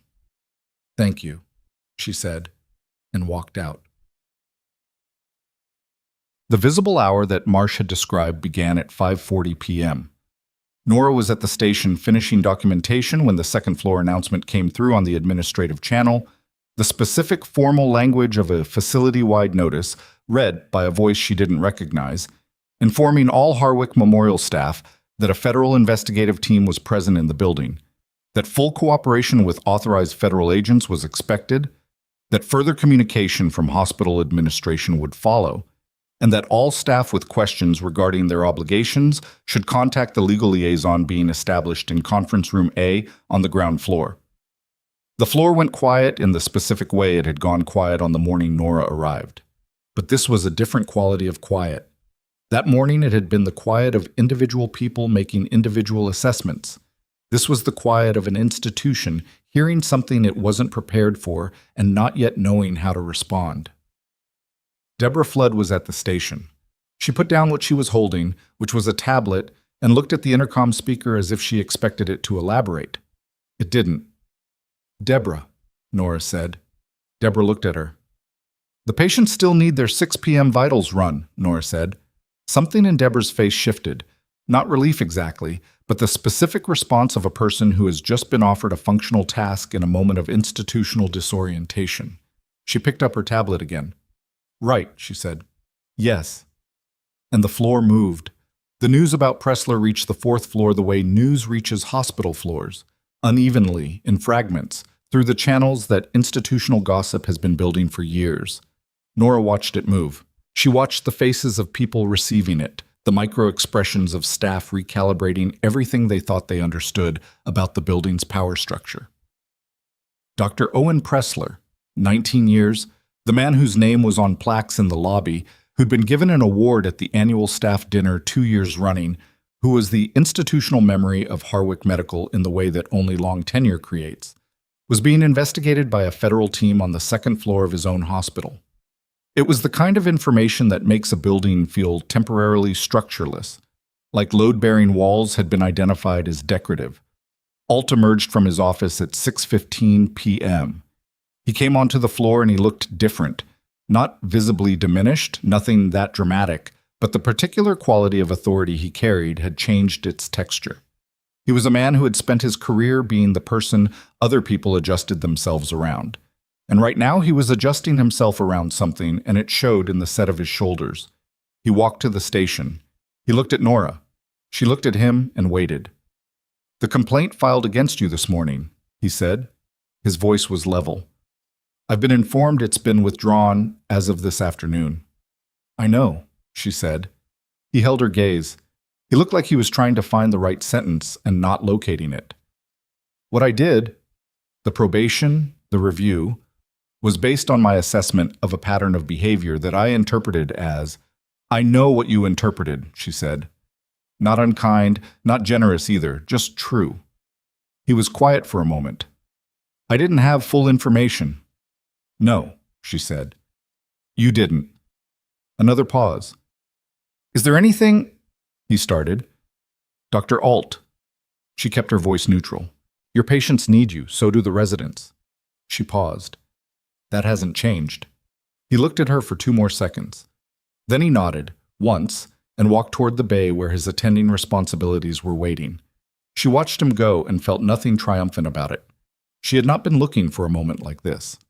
What she'd been doing for 3 weeks was her job, and the consequence of doing her job correctly had been a series of institutional pressures designed to remove her from the building, and now those pressures had reversed, and what that felt like from the inside was not victory. It felt like the ground becoming stable again after a period of instability. Different from triumph, more durable maybe. Gail appeared beside her. She didn't say anything for a moment. Then, "The new night supervisor just paged. She wants a briefing on the status of the federal patient before handoff." "I'll do it," Nora said. "You're already an hour past shift end." "I know." She picked up Sloane's chart. "I'll do it." Gail looked at her, the full look, the one that takes someone in without deciding in advance what they'll see. Nora had been the recipient of many looks in this building, most of them inadequate to their subject. This one was different. "I owe you an apology," Gail said. Quiet, direct, without theater. "You flagged Rutherford accessing my files," Nora said, "and you told me about the morning meeting. That counted." "It wasn't enough," Gail said. "No," Nora said. "It wasn't, but it was something." She met Gail's eyes. "That's how it usually goes." She took Sloane's chart and went to brief the night supervisor, and the fluorescent lights of the 4th floor corridor were the same as they had been for 3 weeks, and the monitors were the same, and the smell of antiseptic and recycled air was the same, and nothing about the building had changed except what it now knew about the woman who worked in it. At 7:45 p.m., Nora was gathering her things from the locker room when her phone buzzed. Marsh's number. She answered. "We have an issue," he said, and his voice had changed. Not alarmed, Marsh was probably incapable of sounding alarmed, but compressed in a way that made the hairs on the back of her neck register a signal. "Pressler's lawyer made a motion 2 hours ago that we flagged but didn't fully assess in time. A petition to examine the chain of custody on the procurement evidence, specifically the secondary transfer manifests." "And?" "The original documents were in Pressler's office. We secured them. But there was a copy, a working copy that Pressler's assistant maintained in a secondary file location that we didn't identify until 40 minutes ago." He paused. "The secondary file location has been accessed, remotely, in the last 2 hours." She stopped moving. "By who?" "That's what we're tracing now. The access profile shows a hospital system login, but the login belongs to someone who left this building at 4 p.m. and has not returned according to badge records." He paused. "The login belongs to Dr. Preston Alt." She stood in the locker room with her bag in her hand. "Alt left the building at 4 p.m., she said. "His badge records say so." "But someone used his login from inside the building at when?" 6:20 p.m., Marsh said, "which is 40 minutes after you and Alt had a conversation at the nursing station." She thought about that conversation. Alt coming out of his office. The particular quality of him looking different, the sentence he hadn't quite been able to finish, the way he'd held her gaze. "Where is Alt right now?" she asked. "We're locating him," Marsh said. "His apartment in the city shows no activity. His car is—" A pause, longer than the others. "His car is in the hospital parking lot." The locker room was very quiet. "His badge shows him leaving at 4 p.m., she said slowly. And his car is still in the lot. Yes. Then he didn't leave, she said. His badge did. A silence on the line. He's still in the building, she said. We don't know. He's still in this building, she said. And someone used his login to access a copy of documents that could damage the case against Pressler, and that happened 40 minutes after he stood in front of me and said things that were designed to look like closure. She was already moving toward the locker room door. Whatever just happened in that file system? He's not done. Marsh said, We're sending people to we're Sloan, she said. The pause was 2 seconds too long. Marsh, she said. Where is Sloan right now? His room. The agent outside his door reported. Another pause, and this one had a different quality. The agent outside his door is not responding to our check-in. She was already running. She hit the stairwell door at a dead run. Not the elevator. The elevator was 12 seconds of standing still in a metal box, and 12 seconds was not something she had. The stairs were faster if you knew how to move on them, and she knew how to move on them in the way she knew most things about moving through spaces where time was the variable that decided outcomes. 4th floor to 3rd. 3rd to 2nd. Her bag was still on her shoulder from the locker room, and she dropped it at the 2nd floor landing without breaking stride because it was weight she didn't need, and she would come back for it, or she wouldn't. Her phone was in her hand. Marsh was still on the line. Which room? She said. 412, he said. East corridor. My team is 4 minutes out. They were repositioned to the 2nd floor for the Pressler situation, and 4 minutes is too long, she said, already back through the stairwell door onto the 4th floor. The corridor ahead of her was the end-of-shift version of itself. Reduced staffing, lower light, the particular quiet of a hospital floor between the transition from day activity to night routine. 3 bays with closed curtains.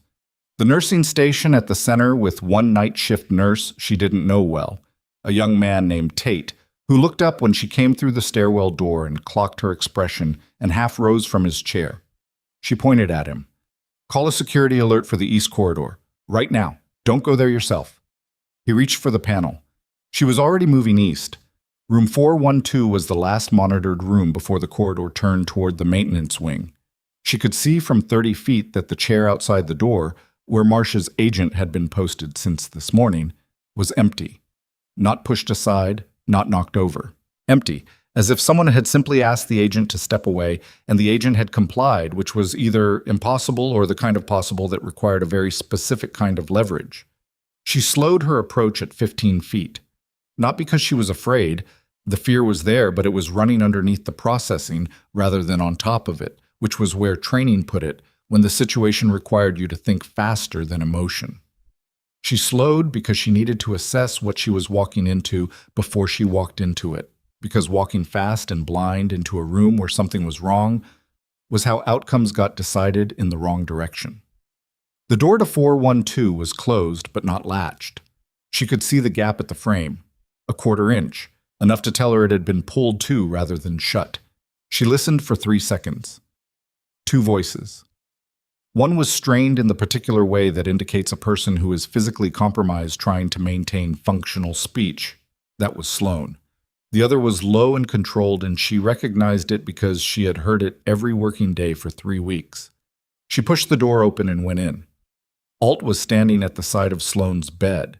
He was wearing his coat, which he wouldn't have been if he'd actually left the building at 4 p.m., and he was holding the IV line from Sloan's arm in a way that was not clinical.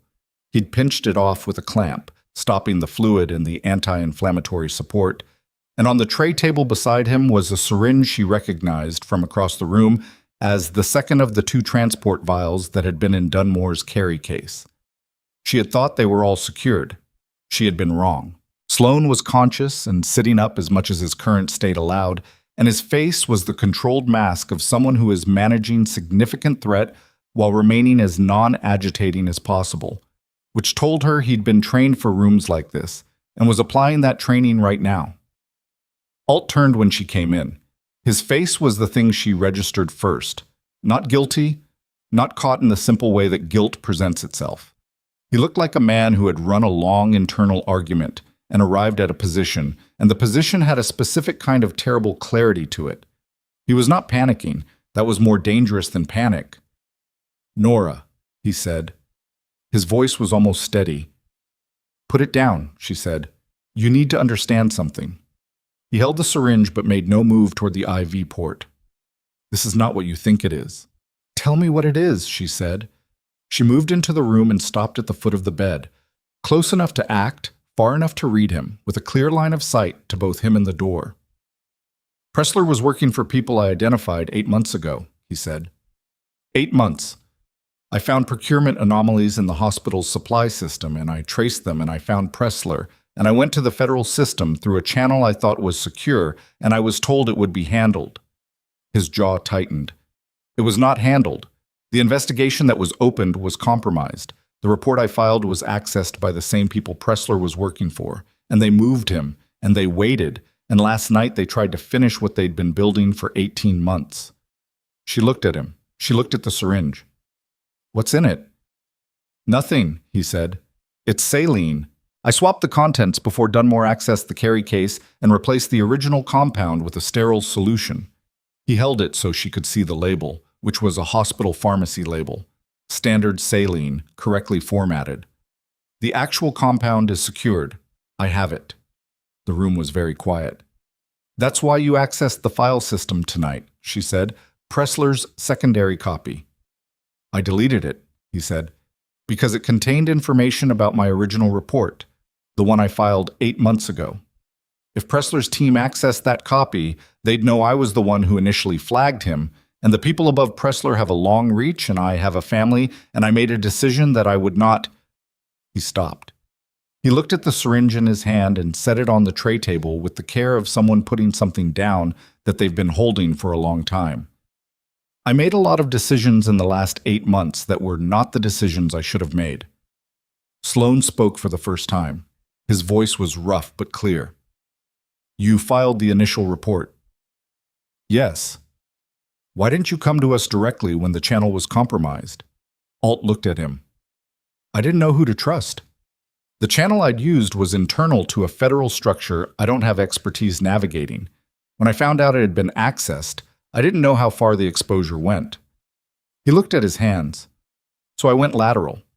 I tried to protect the evidence myself and manage the exposure myself, and I made it worse." Nora looked at Alt. She looked at the syringe on the tray table. She looked at the empty IV line. "The complaint against me," she said. "The probation." He looked at her directly, and she gave him credit for that. He didn't look away.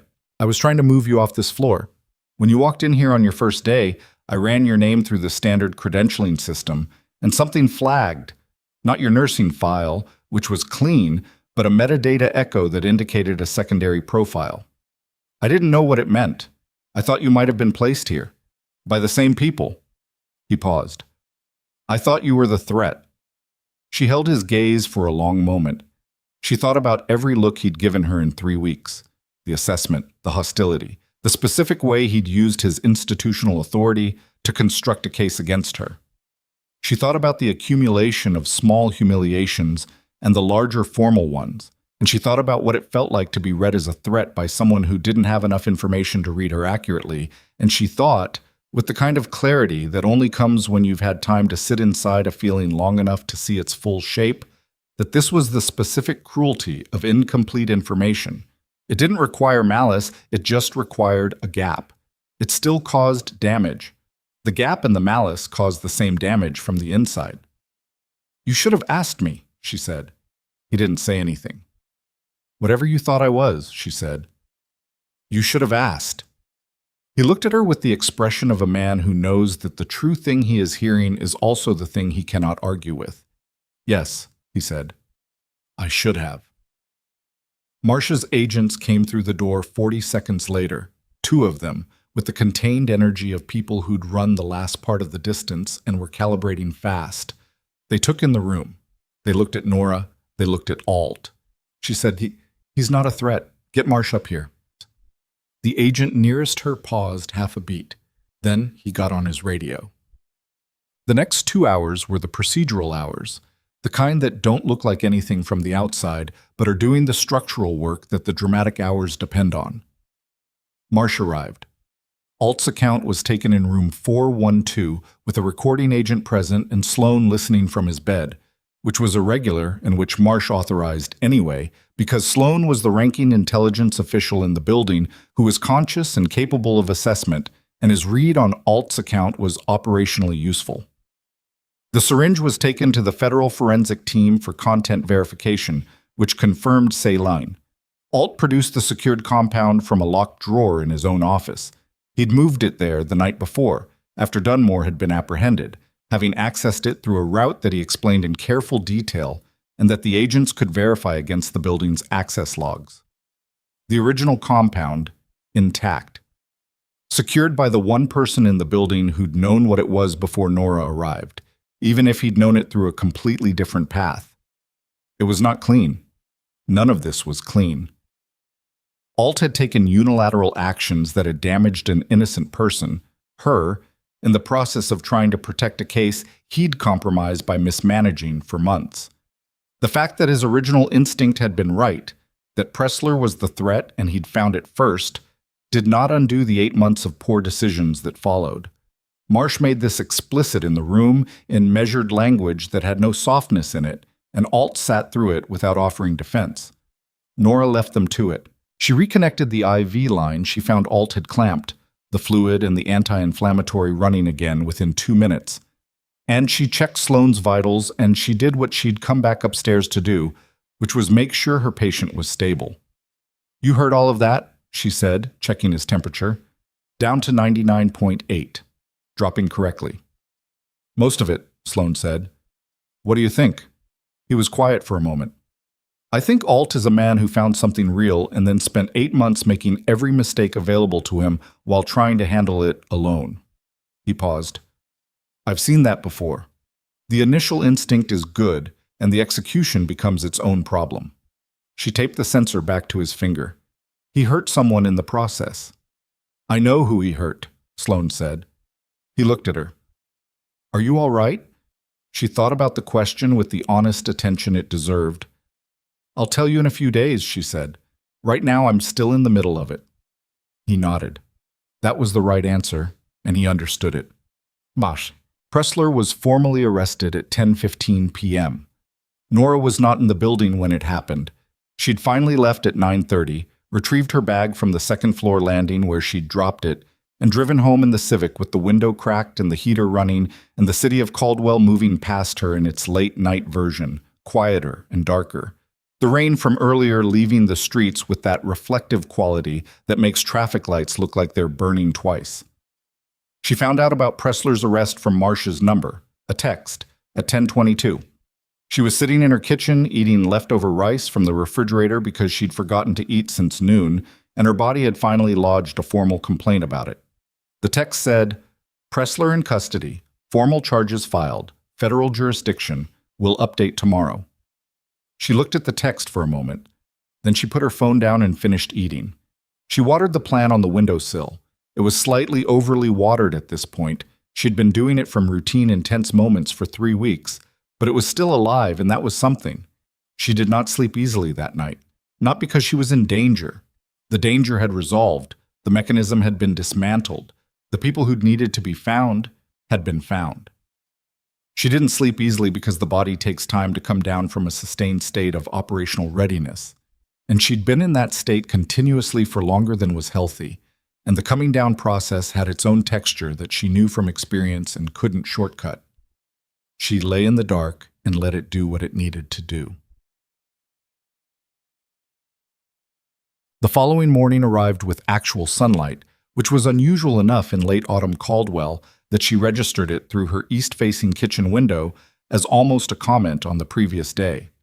She made coffee and stood at the window with it and looked at the light on the buildings across the street, and she let herself be in the moment without running a threat assessment on it, which was a thing she practiced and had gotten better at over 3 years and still was not completely natural. Her phone showed 3 messages she hadn't seen the night before. One from Marsh.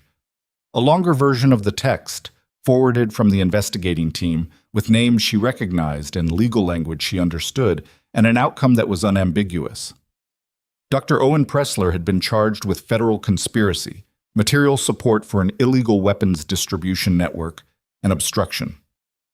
The charges carried penalties that would, absent a plea arrangement, put him in federal custody for a period measured in decades. His 19 years at Harwick Memorial had been suspended pending the investigation outcome, and his medical license had been placed under emergency hold by the state licensing board. The second message was from a number she didn't have saved but recognized. It said, "Rutherford's cooperation has been confirmed. Full account provided. Charges pending. Expect reduced sentence offer in exchange for testimony." The number was Marsh's secondary contact, the voice on the other line from yesterday. The message ended with, "Good work." She read that twice and put the phone down and picked up her coffee.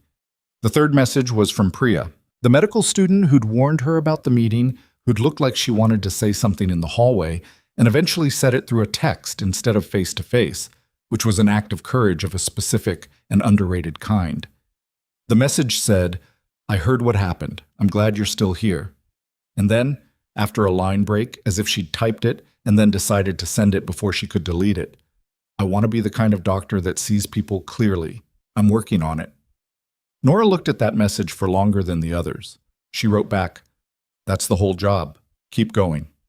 Cool. She returned to Harwick Memorial that afternoon for a meeting she'd been told was mandatory and that she'd been prepared to resist if it turned out to be another administrative exercise in institutional self-protection.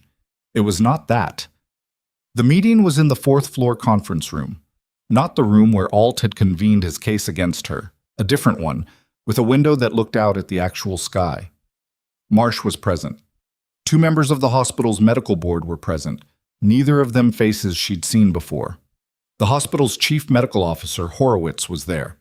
A small woman in her 60s with the exhausted precision of someone who'd been dealing with lawyers and federal agents for 16 consecutive hours and was going to do this correctly anyway. Deborah Flood was present. Gail Trent was present. And in the corner, with the particular posture of someone who's been told to be here and isn't certain what he's supposed to say, was Dr. Preston Alt. Nora sat down. She looked at the room. Horowitz spoke first. Her voice was even but not warm. It was the voice of an institution doing a necessary thing and understanding that necessary things sometimes came too late to be good things, only correct ones. "Ms. Voss, on behalf of Harwick Memorial Medical Center, I want to formally acknowledge that the actions taken against you during the period of your employment here, including the probationary placement, the credentialing review, the scope violation documentation, and the associated professional characterizations in those documents, were not substantiated. They are being expunged from your personnel file in full, effective immediately." Nora said nothing. She had learned a long time ago that in moments designed to require a response of gratitude, silence was sometimes the more honest option. Horowitz looked at her notes. "The federal investigation has made clear that your actions during the events of the past 48 hours were not only correct but decisive. The hospital is—" She paused, not with hesitation, but with the precision of someone choosing words that will be accurate rather than performative. "Grateful does not feel like sufficient language, but it is the language we have." "It's sufficient," Nora said. Marsh spoke next, a concise account of the federal investigation's current status, what had been established about Pressler, what Rutherford had provided, what the broader distribution network looked like, and how Harwick had been used within it. He did not speak about Nora's background. He had told her he wouldn't, and he kept that. What he did say was that a member of Harwick's nursing staff had identified the threat to Deputy Director Sloan's life, stabilized him in circumstances that none of the other personnel present were equipped to manage, identified a secondary threat vector on the facility, and acted throughout with, he used the word precision, which she understood was chosen carefully, that had prevented what would have been a significant federal intelligence loss and a fatality. He said it in the room with the medical board representatives and Horowitz and Deborah Flood and Gail Trent, and he said it plainly. And it sat in the room the way plain true things sit, without needing embellishment and without being reducible. Then Alt spoke. He'd been in the corner the whole time with the posture she described, contained, undefended, not performing anything. When he spoke, his voice was level, which she suspected cost him something. The complaint I filed against Nora Voss was based on my assessment of a situation I did not have complete information about, he said. The actions I took, placing her on probation, initiating a credentialing review, characterizing her clinical judgment as a pattern of overreach, were wrong. Not wrong because the outcome proved me wrong. Wrong because I chose to act from incomplete information and institutional authority rather than from the basic professional respect she was owed from day one. He paused. I thought I was protecting this department. I was protecting my assumptions about it. Another pause. I'm sorry. He said it to her directly. Not to the room, to her. She held his gaze for a moment. She thought about the supply corridor, about the conversation where he'd finally asked her what she knew and how, about the specific look on his face when she'd told him he should have asked from the beginning.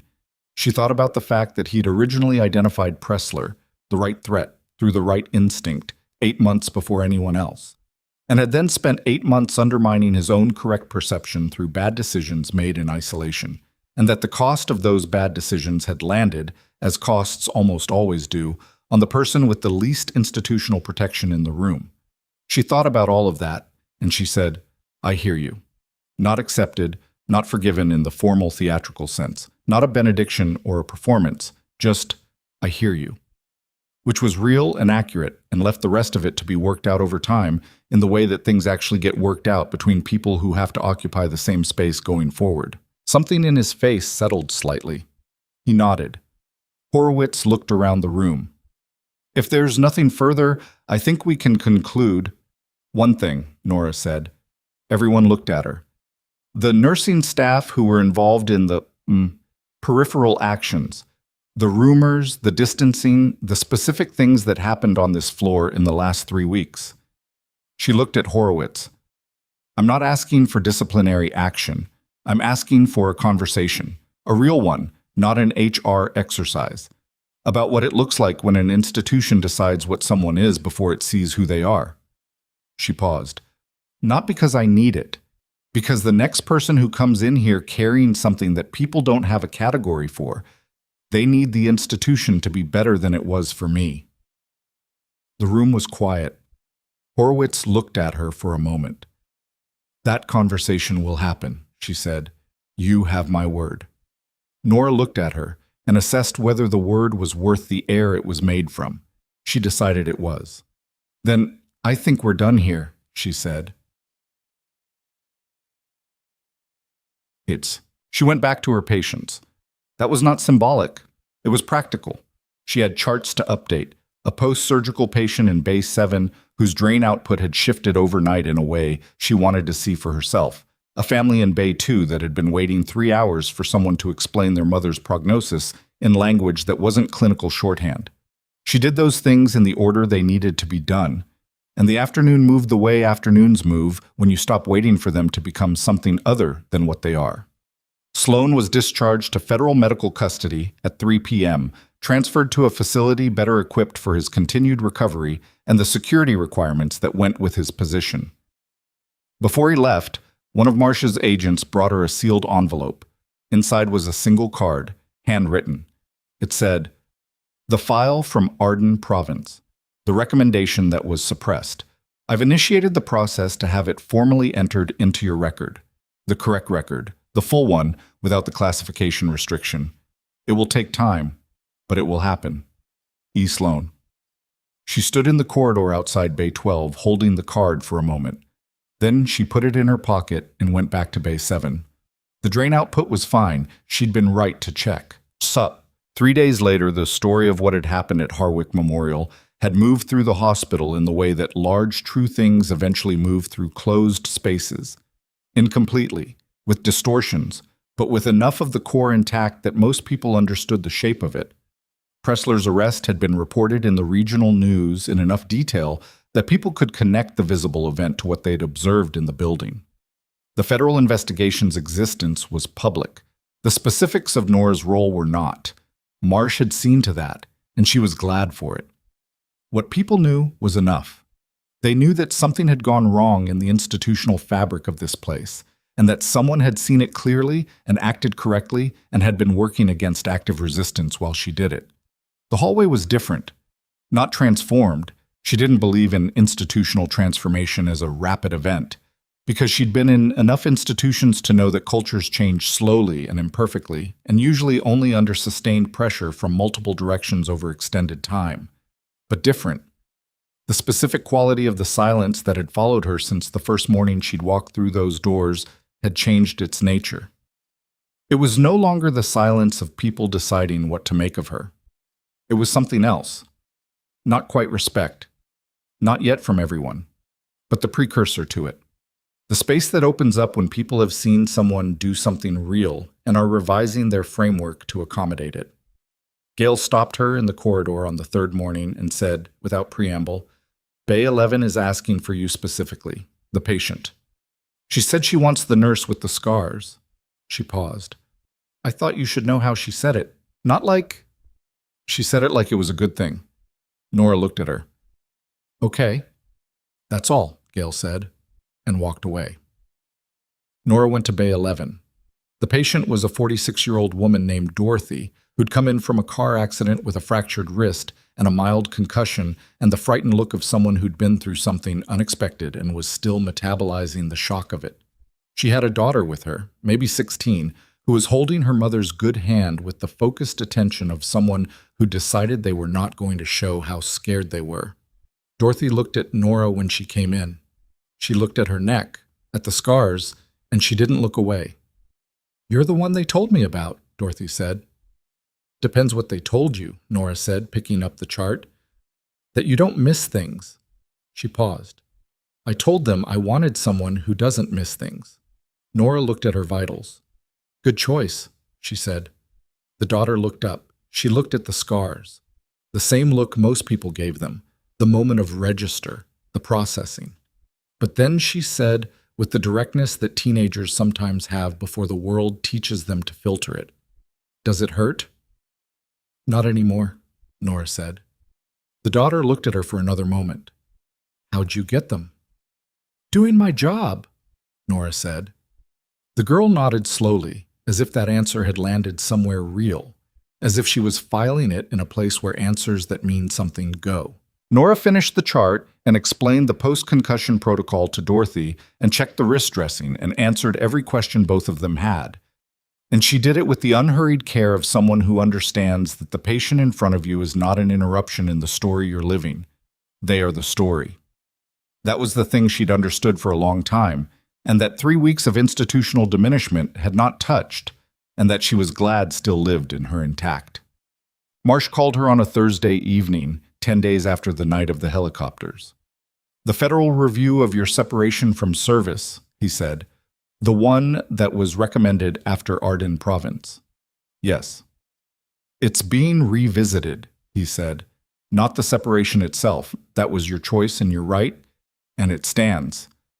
But the characterization in the record, the language used, it will be corrected." A pause. "Additionally, there's a request coming through channels from the medical division of the Intelligence Directorate. Not a recall, not an assignment, a consulting designation, civilian, voluntary, no active operational requirements. It means they can ask your advice when a situation warrants it, and you can say yes or no." She was standing at her apartment window with the city going about its business in the early dark below. "What do I have to sign?" she said. "I'll send the documents," he said. "No deadline, no pressure."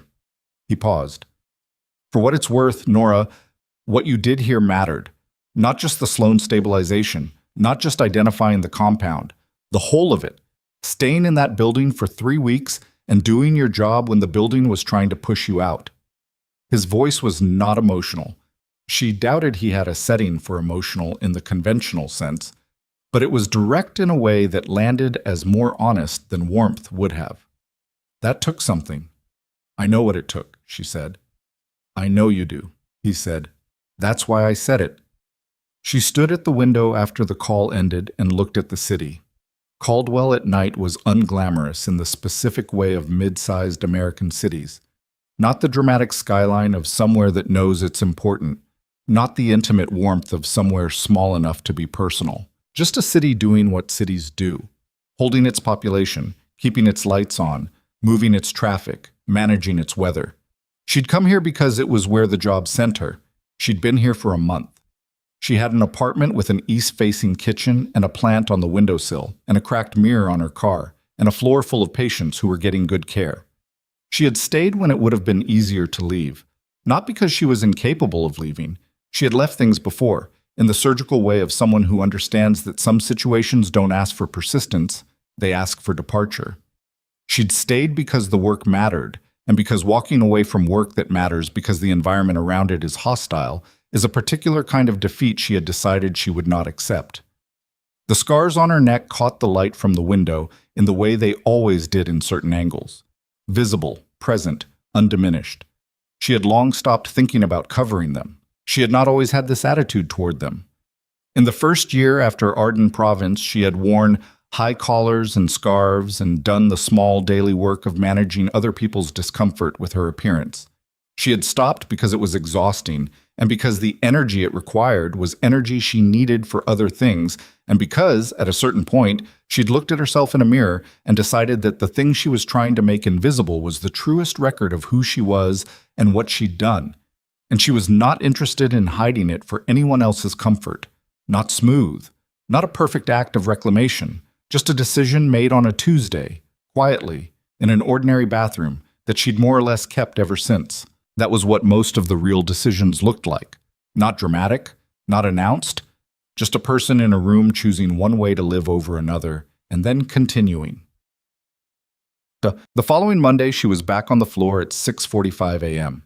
The coffee was bad, which was a constant. Tate, the night shift nurse she'd met during the crisis, was doing his handoff with the visible relief of someone finishing a shift that had been long but uneventful, and she listened to his report with the full attention she gave all reports and registered that Bay 3 was going to need watching and Bay 9's patient had had a difficult night but had stabilized in the last hour. Gail arrived at 7:02, 2 minutes late, with the expression of someone who'd hit traffic and was annoyed about it. She looked at Nora and gave the short nod that had become their version of good morning. Nora gave it back. Deborah Flood came through at 7:15 for the administrative briefing, and she looked at the floor. The assembled nursing staff, the rhythm of the morning preparing to begin, with the expression of someone taking stock of a thing they are responsible for and trying to see it accurately. She looked at Nora. She didn't say anything, but the look was not the managed professional neutral of a month ago. It was something more honest than that, and more uncomfortable, which was probably the direction that honest things moved when they had work to do. Nora picked up the first chart of the morning. Bay 3 first. The patient who needed watching. A 61-year-old man named Gerald who'd come in with a pulmonary issue that had stabilized but was sitting in the specific territory between resolved and complicated that required someone to be paying attention to which way it moved. She went to his bedside and checked his numbers and looked at him, the actual him, not the chart, and asked him how he felt. Tired, he said, but better than yesterday. That's the right direction, she said. He looked at her neck. He was old enough to have seen things in his life that left marks, and to understand that marks didn't require explanation. He just looked, and then looked at his hands and said, "You've been doing this long?" "Long enough," she said. "Good," he said. "I want someone who knows what they're doing." She looked at his chart. She looked at his color, his rate, his posture, the way he held his breath before he exhaled. The dozen small signals that together build a picture more complete than any single measurement. She saw what she needed to see. "I'll be back in an hour," she said. "Try to sleep." She walked back into the corridor of the 4th floor ICU at Harwick Memorial Hospital in Caldwell, Oregon, on an ordinary Monday morning with actual sunlight coming through the windows, and she picked up the next chart, and she went to work. Not because the institution had finally decided she was worthy of the floor, not because the people around her had arrived at the correct assessment of who she was, not for vindication or recognition or the satisfaction of having been proven right, because there were people in these rooms who needed someone who would see them clearly, and she was that person, and that was enough. It had always been enough. The noise around it, the looks, the whispers, the weaponized paperwork, the 3 weeks of sustained institutional pressure designed to make her doubt her right to occupy this space, that noise had never touched the core of what she was here to do. That was the thing she'd carried out of Arden province along with the scars. The understanding that who you are doesn't require an audience to be real. That the work is not diminished by the people who cannot see it. That you can be completely, specifically, devastatingly underestimated by an entire room full of people. And still be the thing the room needs when the thing that matters arrives. She'd known it for years. She'd had to know it again, in smaller and more ordinary ways, in a hospital corridor under fluorescent lights, and the knowing again had cost something. But it had also confirmed what she'd believed when she was harder to underestimate than she was now, when the things she carried were less visible and the cost of carrying them was less apparent to the people around her. You do not become less than what you are because someone fails to see what you are. You just wait. You do the work, and eventually, not always, not perfectly, not in time to prevent every damage, the room catches up. Nora Voss walked down the corridor of the 4th floor with the morning light coming sideways through the windows, throwing her shadow long ahead of her on the clean floor, and she did not look behind her at what she was walking away from. She had somewhere to be.